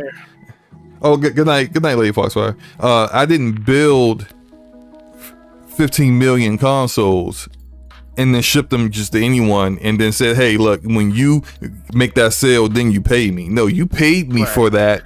And then now it's on shelves to be, you to make your money off of it, and then it to go into the hands of the gamer. So it's still, as far as the manufacturers go, for Sony and Microsoft, whatever they ship is based off of money they've already made off of those. Now, they still want those consoles in the hands of the gamers, because like they don't like the fact that scalpers are getting these consoles. And here's why.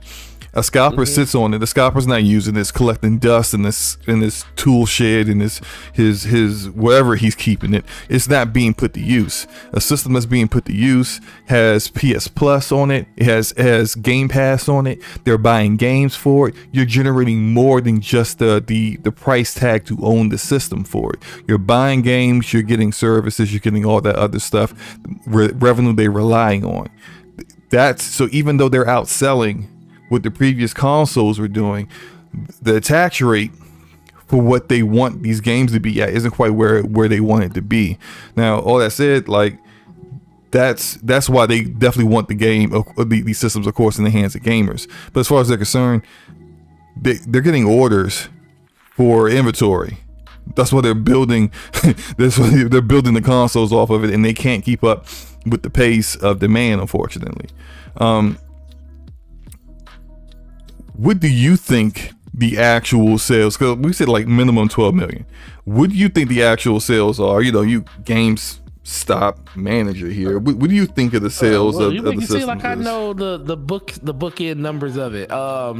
If they say they ship 12, if you want to say actual to customer, they ship 12, meaning they at least they sold underneath that. So I would say, if you want to be very safe, 8 million. If you want to be bullish, 10. I think they got about 2 million systems sitting out there in the world. So you think 12 million shipped, 10 million actually in the hands of like actual gamers? Actual game. Well, I mean, if you want to count scalpers as part of that, but yeah, as in scalpers and gamers, I think at least 2 million Xbox Series consoles in the hands of scalpers. That's tough, yo. That's a lot. That's a lot of inventory that's just sitting there now. It's a lot. It's probably. I wouldn't be surprised if you found a way to like just know how many scalpers got. I would say there's at least 250,000 systems out there just being scalped. At least 250,000. Well, like there was actually hard numbers on that in the UK. I think about how many the scalpers in the UK, how much they had. That they were reselling on like places like I don't know what the UK really uses for that. To like eBay and stuff. Yeah, like so they're equivalent to eBay. They probably do have eBay over there too as well. But just like that the stuff that you will find on there. Yeah, Blade X said 10 million too. I do think, because these systems are, I always tell people say the systems aren't as available. Xboxes are more available than PlayStations. I don't think like places like Best Buy and Target, you don't really see them because they sell online and they pick up at store. Yeah. GameStop's the only place that you were been able to like walk into a store and buy it outside of like places like Costco, because you got to have a membership and stuff there for that. But like just retailers you could walk into over the course of the last month, it's mostly been just GameStop that had them. And I know some GameStops are still sitting on Xbox Series X's to this day, because of the bundle price. So I really don't hold the bundle price against the system, because if people were able to just go in and buy the system, I think all of them would be sold by now. Now, Series S being tied to that, I think those will always be readily available, because I think for every Xbox Series X they can make, they probably make 3 to 4 S's. Yeah, I think those are, it's a different SoC, it's a different APU. Even though it's using the same architecture as the Series X APU, it's still different. It's a combined CPU and GPU. It's 4 teraflops versus the 12 and all, like the other changes there. The CPU is mostly the same. What do you think the breakdown is between those systems about what they're producing? Probably like sold to guests or gamers. Probably like the 12 million that we're talking here, and then as far as sold, probably you guys are probably right about 10 or 11 actually in the hands of actual gamers and not in stores. What do you think the breakdown of the system is then? If you say I think the Series S, is selling more, has sold more than the Series X because it's more available. And the X is just isn't as available as they would like it to be. Much like the PS5, but like the PS5, like the digital PS5 is the same as the regular PS5, just without a disk drive. So they're just as hard to produce as the regular PS5, whereas my Xbox actually has a alternative piece of hardware, an alternative SKU that isn't difficult to do, which people are buying. Yeah, I got one. I got one. My son has one. Yeah, look, it's a cheap thing that I have my PC. You call it cheap. It's cheap. It's $300, man. It's not cheap. It's not cheap, bro. It's cheap. Come on, look. No, it's not cheap. I'm not saying I'm not saying it's a bad piece of hardware. It's fine. It's fine for what I use it for. What I use it for is it could not be my primary platform. Not me. Like the guy that cares about performance and cares about visual fidelity. Like you're not getting, like, the Series S is not outperforming anything in those two areas. But I have one because I could probably stream off of that much easier than and actually have my stream be somewhat problem free than just streaming some of these games, especially these DX12 games on my PC. There are games that I want to play that don't have crossplay, that I have friends that want to play those games. I can play with them on the Series S. There's some game, like I have a huge library on the Xbox, and there are games that I want to go back and play, like when I finally 100% at the Division. If I didn't have the Series S, I wouldn't be able to do that. So like it's there for that, and I got one for my son because he's new to gaming, and I wasn't quite certain about how dedicated he would be to it. So I'm not gonna buy him a $500 PlayStation 5 or a $500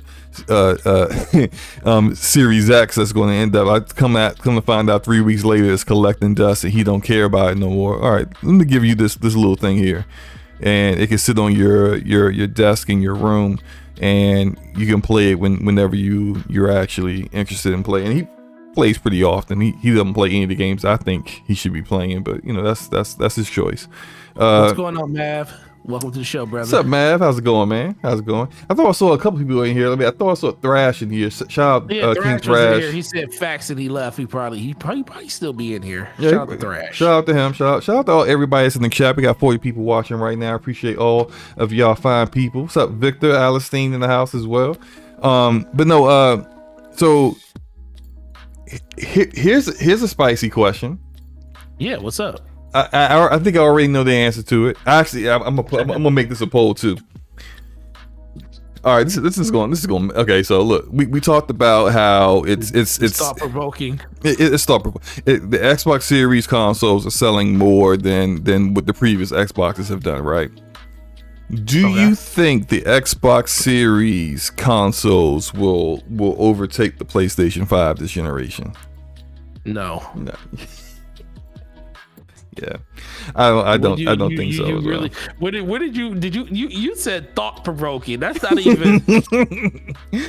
Look, maybe some people feel.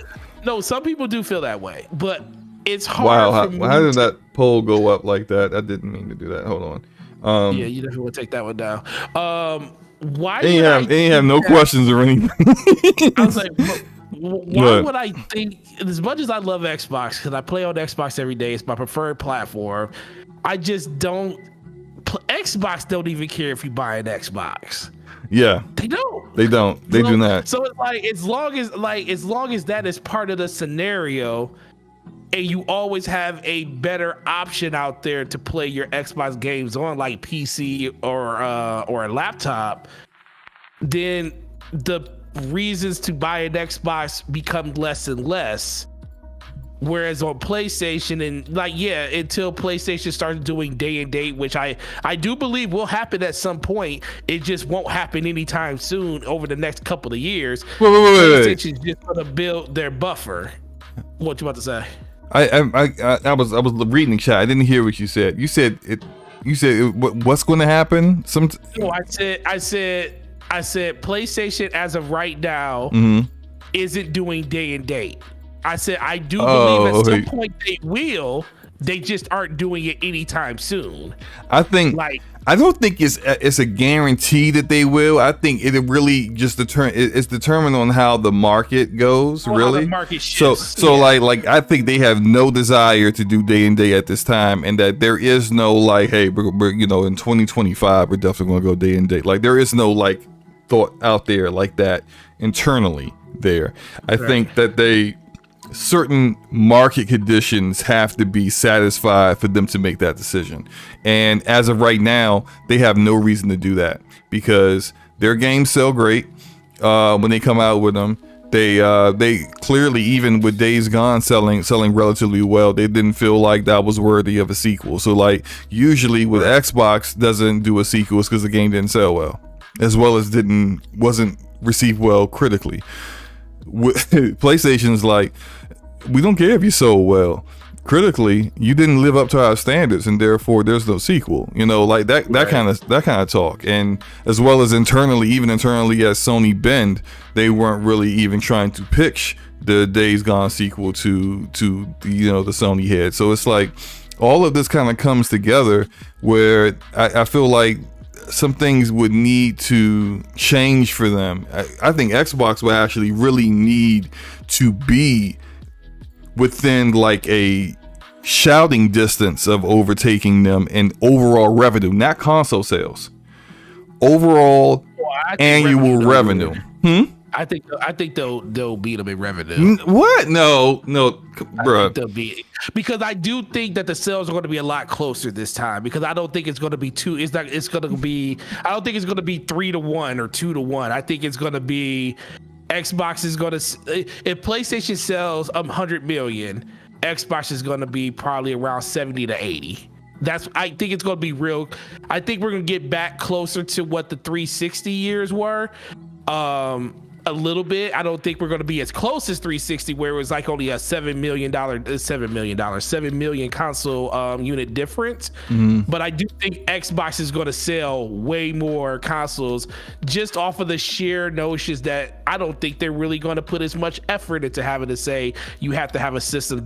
I think the games are going to kind of speak for themselves at a certain point during the generation, where you're going to have that Nintendo Switch moment where a lot of people that have PlayStations are going to finally break down and buy an Xbox, because that's the one thing I always key back to last generation.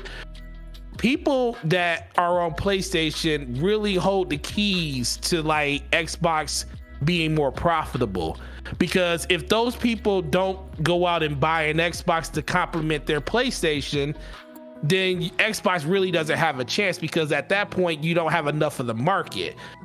the reason the 360 and PS3 generation was so close is because first PlayStation Xbox came out first. That was a major thing. They were already at 7 million or so systems before the PlayStation 3 even launched. But then over the course of the generation, people that owned a PlayStation 3 owned an Xbox at the same time. So Xbox just needs to get to the point where they're releasing games that people want to buy it. And if you believe the people in this community, they say that if Xbox has games, I'll buy an Xbox, or I'll buy, or at least play games on Game Pass on PC. And if they can do that, I do think that on revenue, they'll be able to keep up, if not surpass Sony. I don't think they'll keep up on revenue, because revenue is the overall annual revenue is predicated on one having the install base and having the software that the install base is looking for, which, I mean, it wouldn't be over on your platform if you didn't have that. But if you look at, like, say, the Nintendo Switch, the Nintendo Wii. The Nintendo Wii is like an unusual console because it sold a lot. It sold a lot of units, but nobody bought games for it. All they played was Wii Sports so it's like it sold a lot of hardware, but as far as Nintendo was concerned, like, we didn't really make a ton off of it. I mean, they made money, 'cause, like, they never sell hardware that isn't making a profit off of just the unit itself. But they would have loved to have the software that they have for the game actually sell too, which it didn't. Now, I don't think that would be the case for either Xbox or PlayStation this generation, or in any other situation. I think generally when people buy these consoles, that they are playing games on them for the most part, right. Unless it's a secondary console, then you're just playing like exclusives on it and stuff like that. But I think it goes hand in hand with selling hardware and your annual revenue. I don't see them closing the gap when PlayStation is selling doubling their annual revenue and then doing more than double the hardware sales. I think they have. Well, if they double the hardware sales, then we're out. I mean, that's without being said, because revenue is literally tied to how many systems you can sell. I do think Xbox, because if they have more people, that means they have more people buying on microtransactions and stuff. And some people mentioned it in the chat about Spartacus and stuff. It really just comes down to how the business model around Spartacus is divvied out, because that could be the equalizer for PlayStation. And if they can get that and make a lot of value out of it that gamers are willing to jump in and actually subscribe to, then it's a no-go. Xbox has really no chance of beating them in revenue, because that's just basically keeping everything as status quo. PlayStation still has the bigger brand. PlayStation still has the more worldwide appeal. Mm-hmm. And then you still have another system out there like Nintendo that eats up the other half of the other quarter of the ecosystem. So let's be for real, there's not a lot of gamers like me, Slow-Mo, Mav, Fun Speculation in the chat, King Thrash or Persona in the chat and stuff. There's not a lot of people like us. Most people can only afford to have one, maybe two of these systems.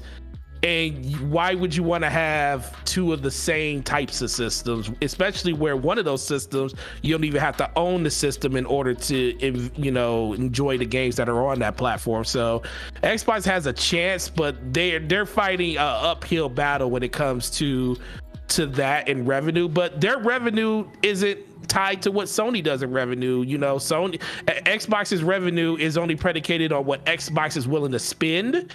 And if they are seeing record growth in their revenue, they don't have to say, oh, Xbox is, leading the video game industry in revenue, year over year, like Nintendo and Sony be doing sometimes. They just have to double up their own sales. And if their margins and stuff say that they're doing great, and that's just it. Keep doing it. How do they do that? Like let's say, they don't have to follow Sony. Sony doesn't have to follow them either. But in order for them to draw enough interest from this growing gaming community, where they are actually going to actually get close to what Sony is generating in revenue, they need to start providing. I think the only way to do this is they need to start providing games, their first party studios, whether it be through the Bethesda camp or through their mainline Xbox Game Studios, one of them has to deliver.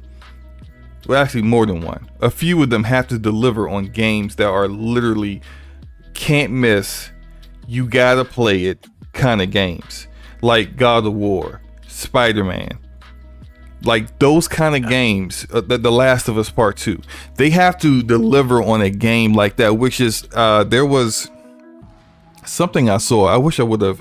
I was so busy with kids, with the homeschooling stuff, but virtual schooling, where I didn't get an opportunity to grab the article when I saw it or where I saw it. But like, how Sony has like an entire team that's dedicated to doing cinematics for all of their games. Like they just, that's all they do, cinematics. And it was this team that like Jason Schreier did an article on, because they wanted to become their own studio, yada yada yada. Like that's an internal team that no one knew anything about, right? Yeah.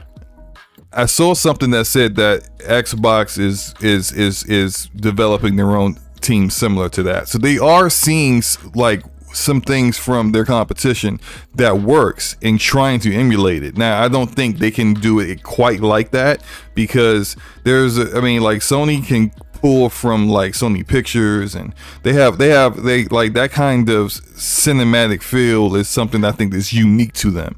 But I don't think like there's nothing wrong with trying to do a same thing, but just do it in your own way. And I think that's something that they're going to attempt to do here. I think kind of implementing some of that into some games like Fable or Avowed, whatever games are coming out in the future, they need an Avowed to be like Skyrim. They need a Fable to hit like Fable 2 did. They need like those games to really make Game Pass in their platform. As a gamer, like, you can't be missing out on it. They need to have software that people say, yo, I gotta go get me an Xbox, because there's just no way in hell I'm gonna miss out playing that game. Now, can those studios deliver that? I think those studios can deliver good games. I do not see any of them able to deliver that kind of experience yet. Now, they have the opportunity to grow now that they don't have to, a lot of them like Ninja Theory and Obsidian don't have to worry about keeping the lights on or doing things or that are just benefit or just appeal to a certain kind of gamer, that they can actually be as creative as possible and then kind of do something unique and different and not have to worry about the monetization of it. Not the monetization, but the financial side of things. But I don't think any of them have reached the kind of level that you've seen from a Naughty Dog yet. And so in order for them to get there, they have the opportunity, the potential to do that. But whether they do that or not, it remains to be seen. And so with that said, like, they need that kind of hit. They need like the reason why Epic Games Store is a thing right now is because Fortnite was that it game. It was the game that all the kids had to play, to the point that Epic Games Store canceled development on all their other games and just said, we just gonna make this. And it turned them from being just a game developer to a publisher, a platform holder, and a whole bunch of other, and they're publishing games for Remedy and Quantic Dream now. So like that kind of game can catapult you to areas that you didn't think you could reach before. Right. And so that's what I think that's what they need to see within the next 2 or 3 years. They need to see a game that hits like that. Now, will they get a game that hit like that? We'll see. I would say chances are probably not. I think they're going to have some good games for sure, but a game that does that, I don't see that to be in the cards. What do you think?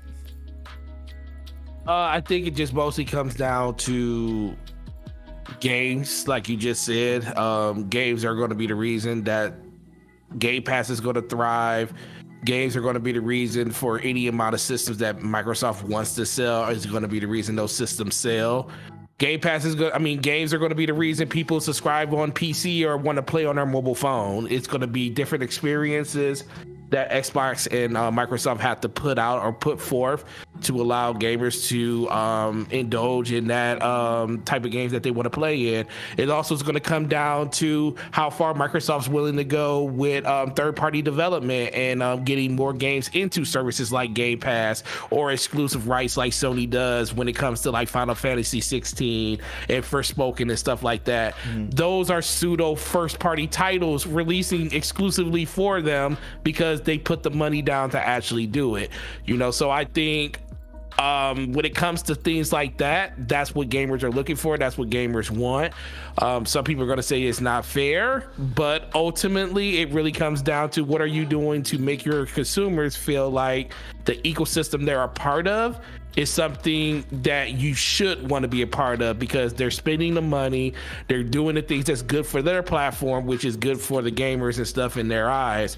So PlayStation already has the games, but they're doing a lot more when it comes to the third party side that's getting people more excited than Xbox has been doing. Xbox has been doing a lot more. I don't think they have done enough to like kind of we're off of like some of the disappointment when it comes to some of the third party games. Yeah, they had games like MLB come into Game Pass, games like Outriders come in there, but we kind of need more, you know, and we need to see what these first party studios are doing because that's the key. If they can hit on some of these Bethesda titles, which is what they bought them for, absolutely, like you said, then that will open up the floodgates for other developers to want to do more stuff inside the Game Pass, on top of just getting their own player base even more excited than they are. Because when the player base is excited, other people notice that and they want to jump into the ecosystem. That's why you see all these journalists and stuff out here talking so nice about Xbox and how great the platform is and why they turned off their PlayStations to play on Xbox because of how great the service is.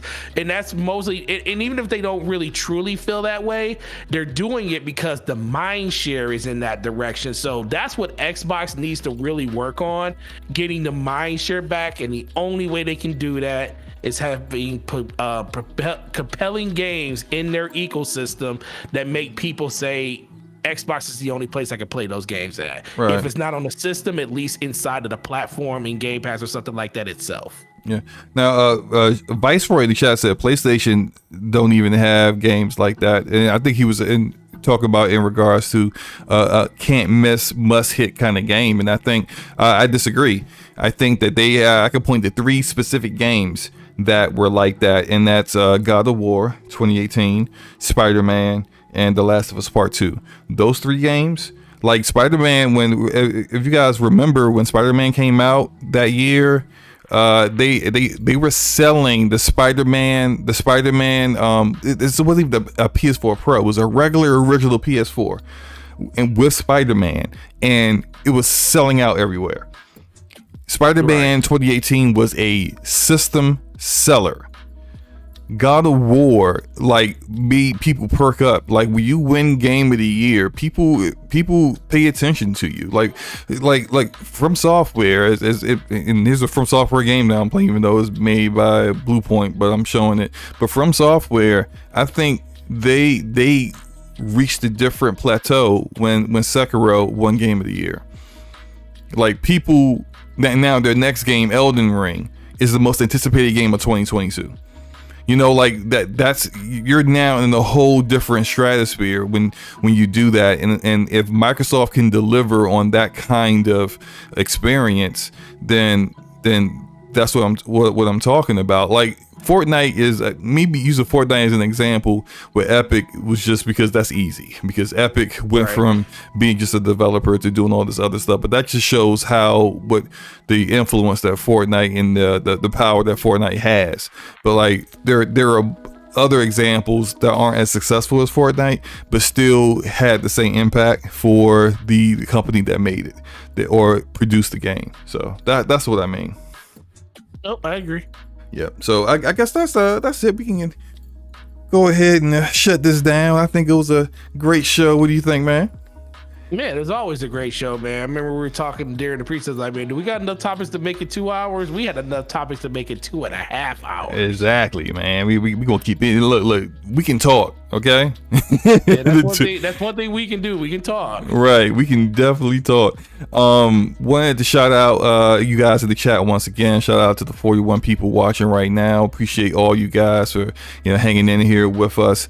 We're gonna go ahead and get to the outros and get on up out of here. Forte, let the fine people know what you got going on with your channel and whatever you're doing for the next week, and where they can find you.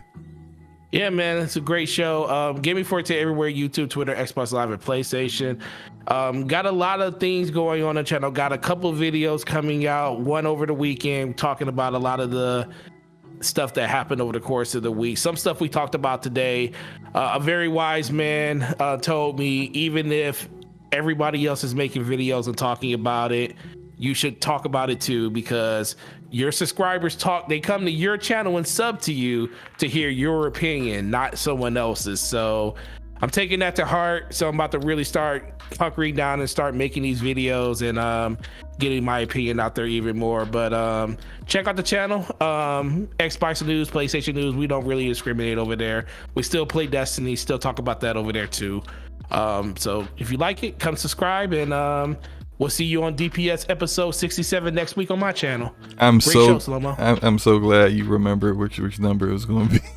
Yeah, I'll be asking you that next week. Of course you will. Just want to give the results of the poll real quick before I do my outro. Will Xbox Series consoles overtake the PlayStation 5 this generation? 63% of the chat said no. 36% said yes. And I think even though it's a small sample size, I think that's probably pretty consistent. If you even like bigger sources did a poll like that, then you'll probably get similar results, or maybe like a little bit of a variance here and there, but nothing too serious. It's Xbox has gotten back a little bit more mind share than what people had expected from them, say 3 years ago. And I think that, but all that said, I think that doesn't go as far as thinking they can actually win the next generation. That's a little bit much. They're gonna have to build up their reputation a little bit more from there. But for me, I got the gameplay I'm showing right now is from where I just died. It's from Demon Souls, which I'm playing and streaming on Twitch, and I'm still playing that. So come check out my Twitch channel. I've been playing that. I'm probably gonna play God of War tomorrow. I think. It depends. Like maybe sometime this weekend. I don't know. I'm gonna figure it out. But I play a lot of games and I stream a lot on Twitch. As far as YouTube goes, I uploaded a video about a game called tentatively titled Project M, being developed by Hound 13. That looks really cool. Looks like a hack and slash action RPG. It looks pretty awesome. Check that video out. I got a couple of other games that I want to focus in on that are mostly being developed by international developers on the Eastern Hemisphere, but they look pretty awesome. And that, in addition to me uploading my Twitch streams of Demon Souls and still doing my most anticipated games for each platform. I got a lot of content coming out over the next week, so just look out for that. Forte, great show, man. You nailed it as usual. We will get up out of here. I hope you guys have a great rest of your evening. I know it's a little late, but hope you guys are safe. And look, it's these pandemic ridden streets is not to be messed with, so take care of yourselves. Right, take care of yourselves, be careful out there, and hope to see you guys next week on Forte channel. Don't end the show yet. Hold on. I am, if you're a PlayStation fan and you have a PlayStation 5, and this is for the people that stuck around all the way to the end, I am about to drop a code for a copy of Marvel Spider-Man remaster.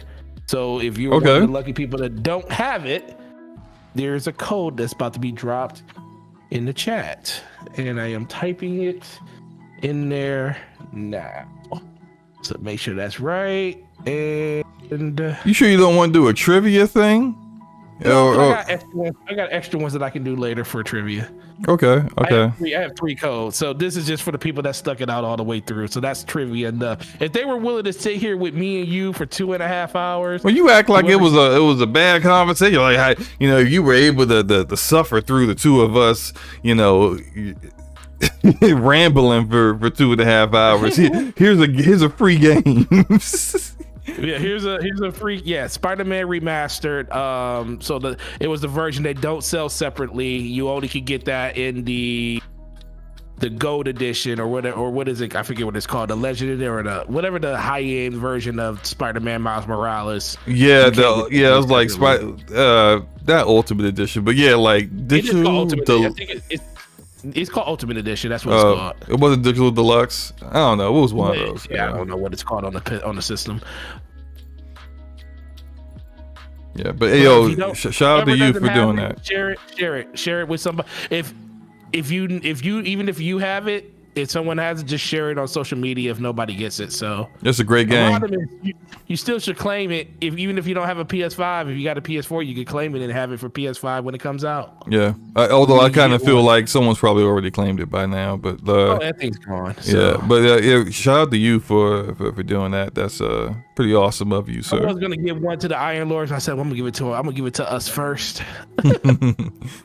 All right, we're getting up out of here. You guys take care. Have a great night and play games, man. Definitely play that game. A good game. Peace. Later.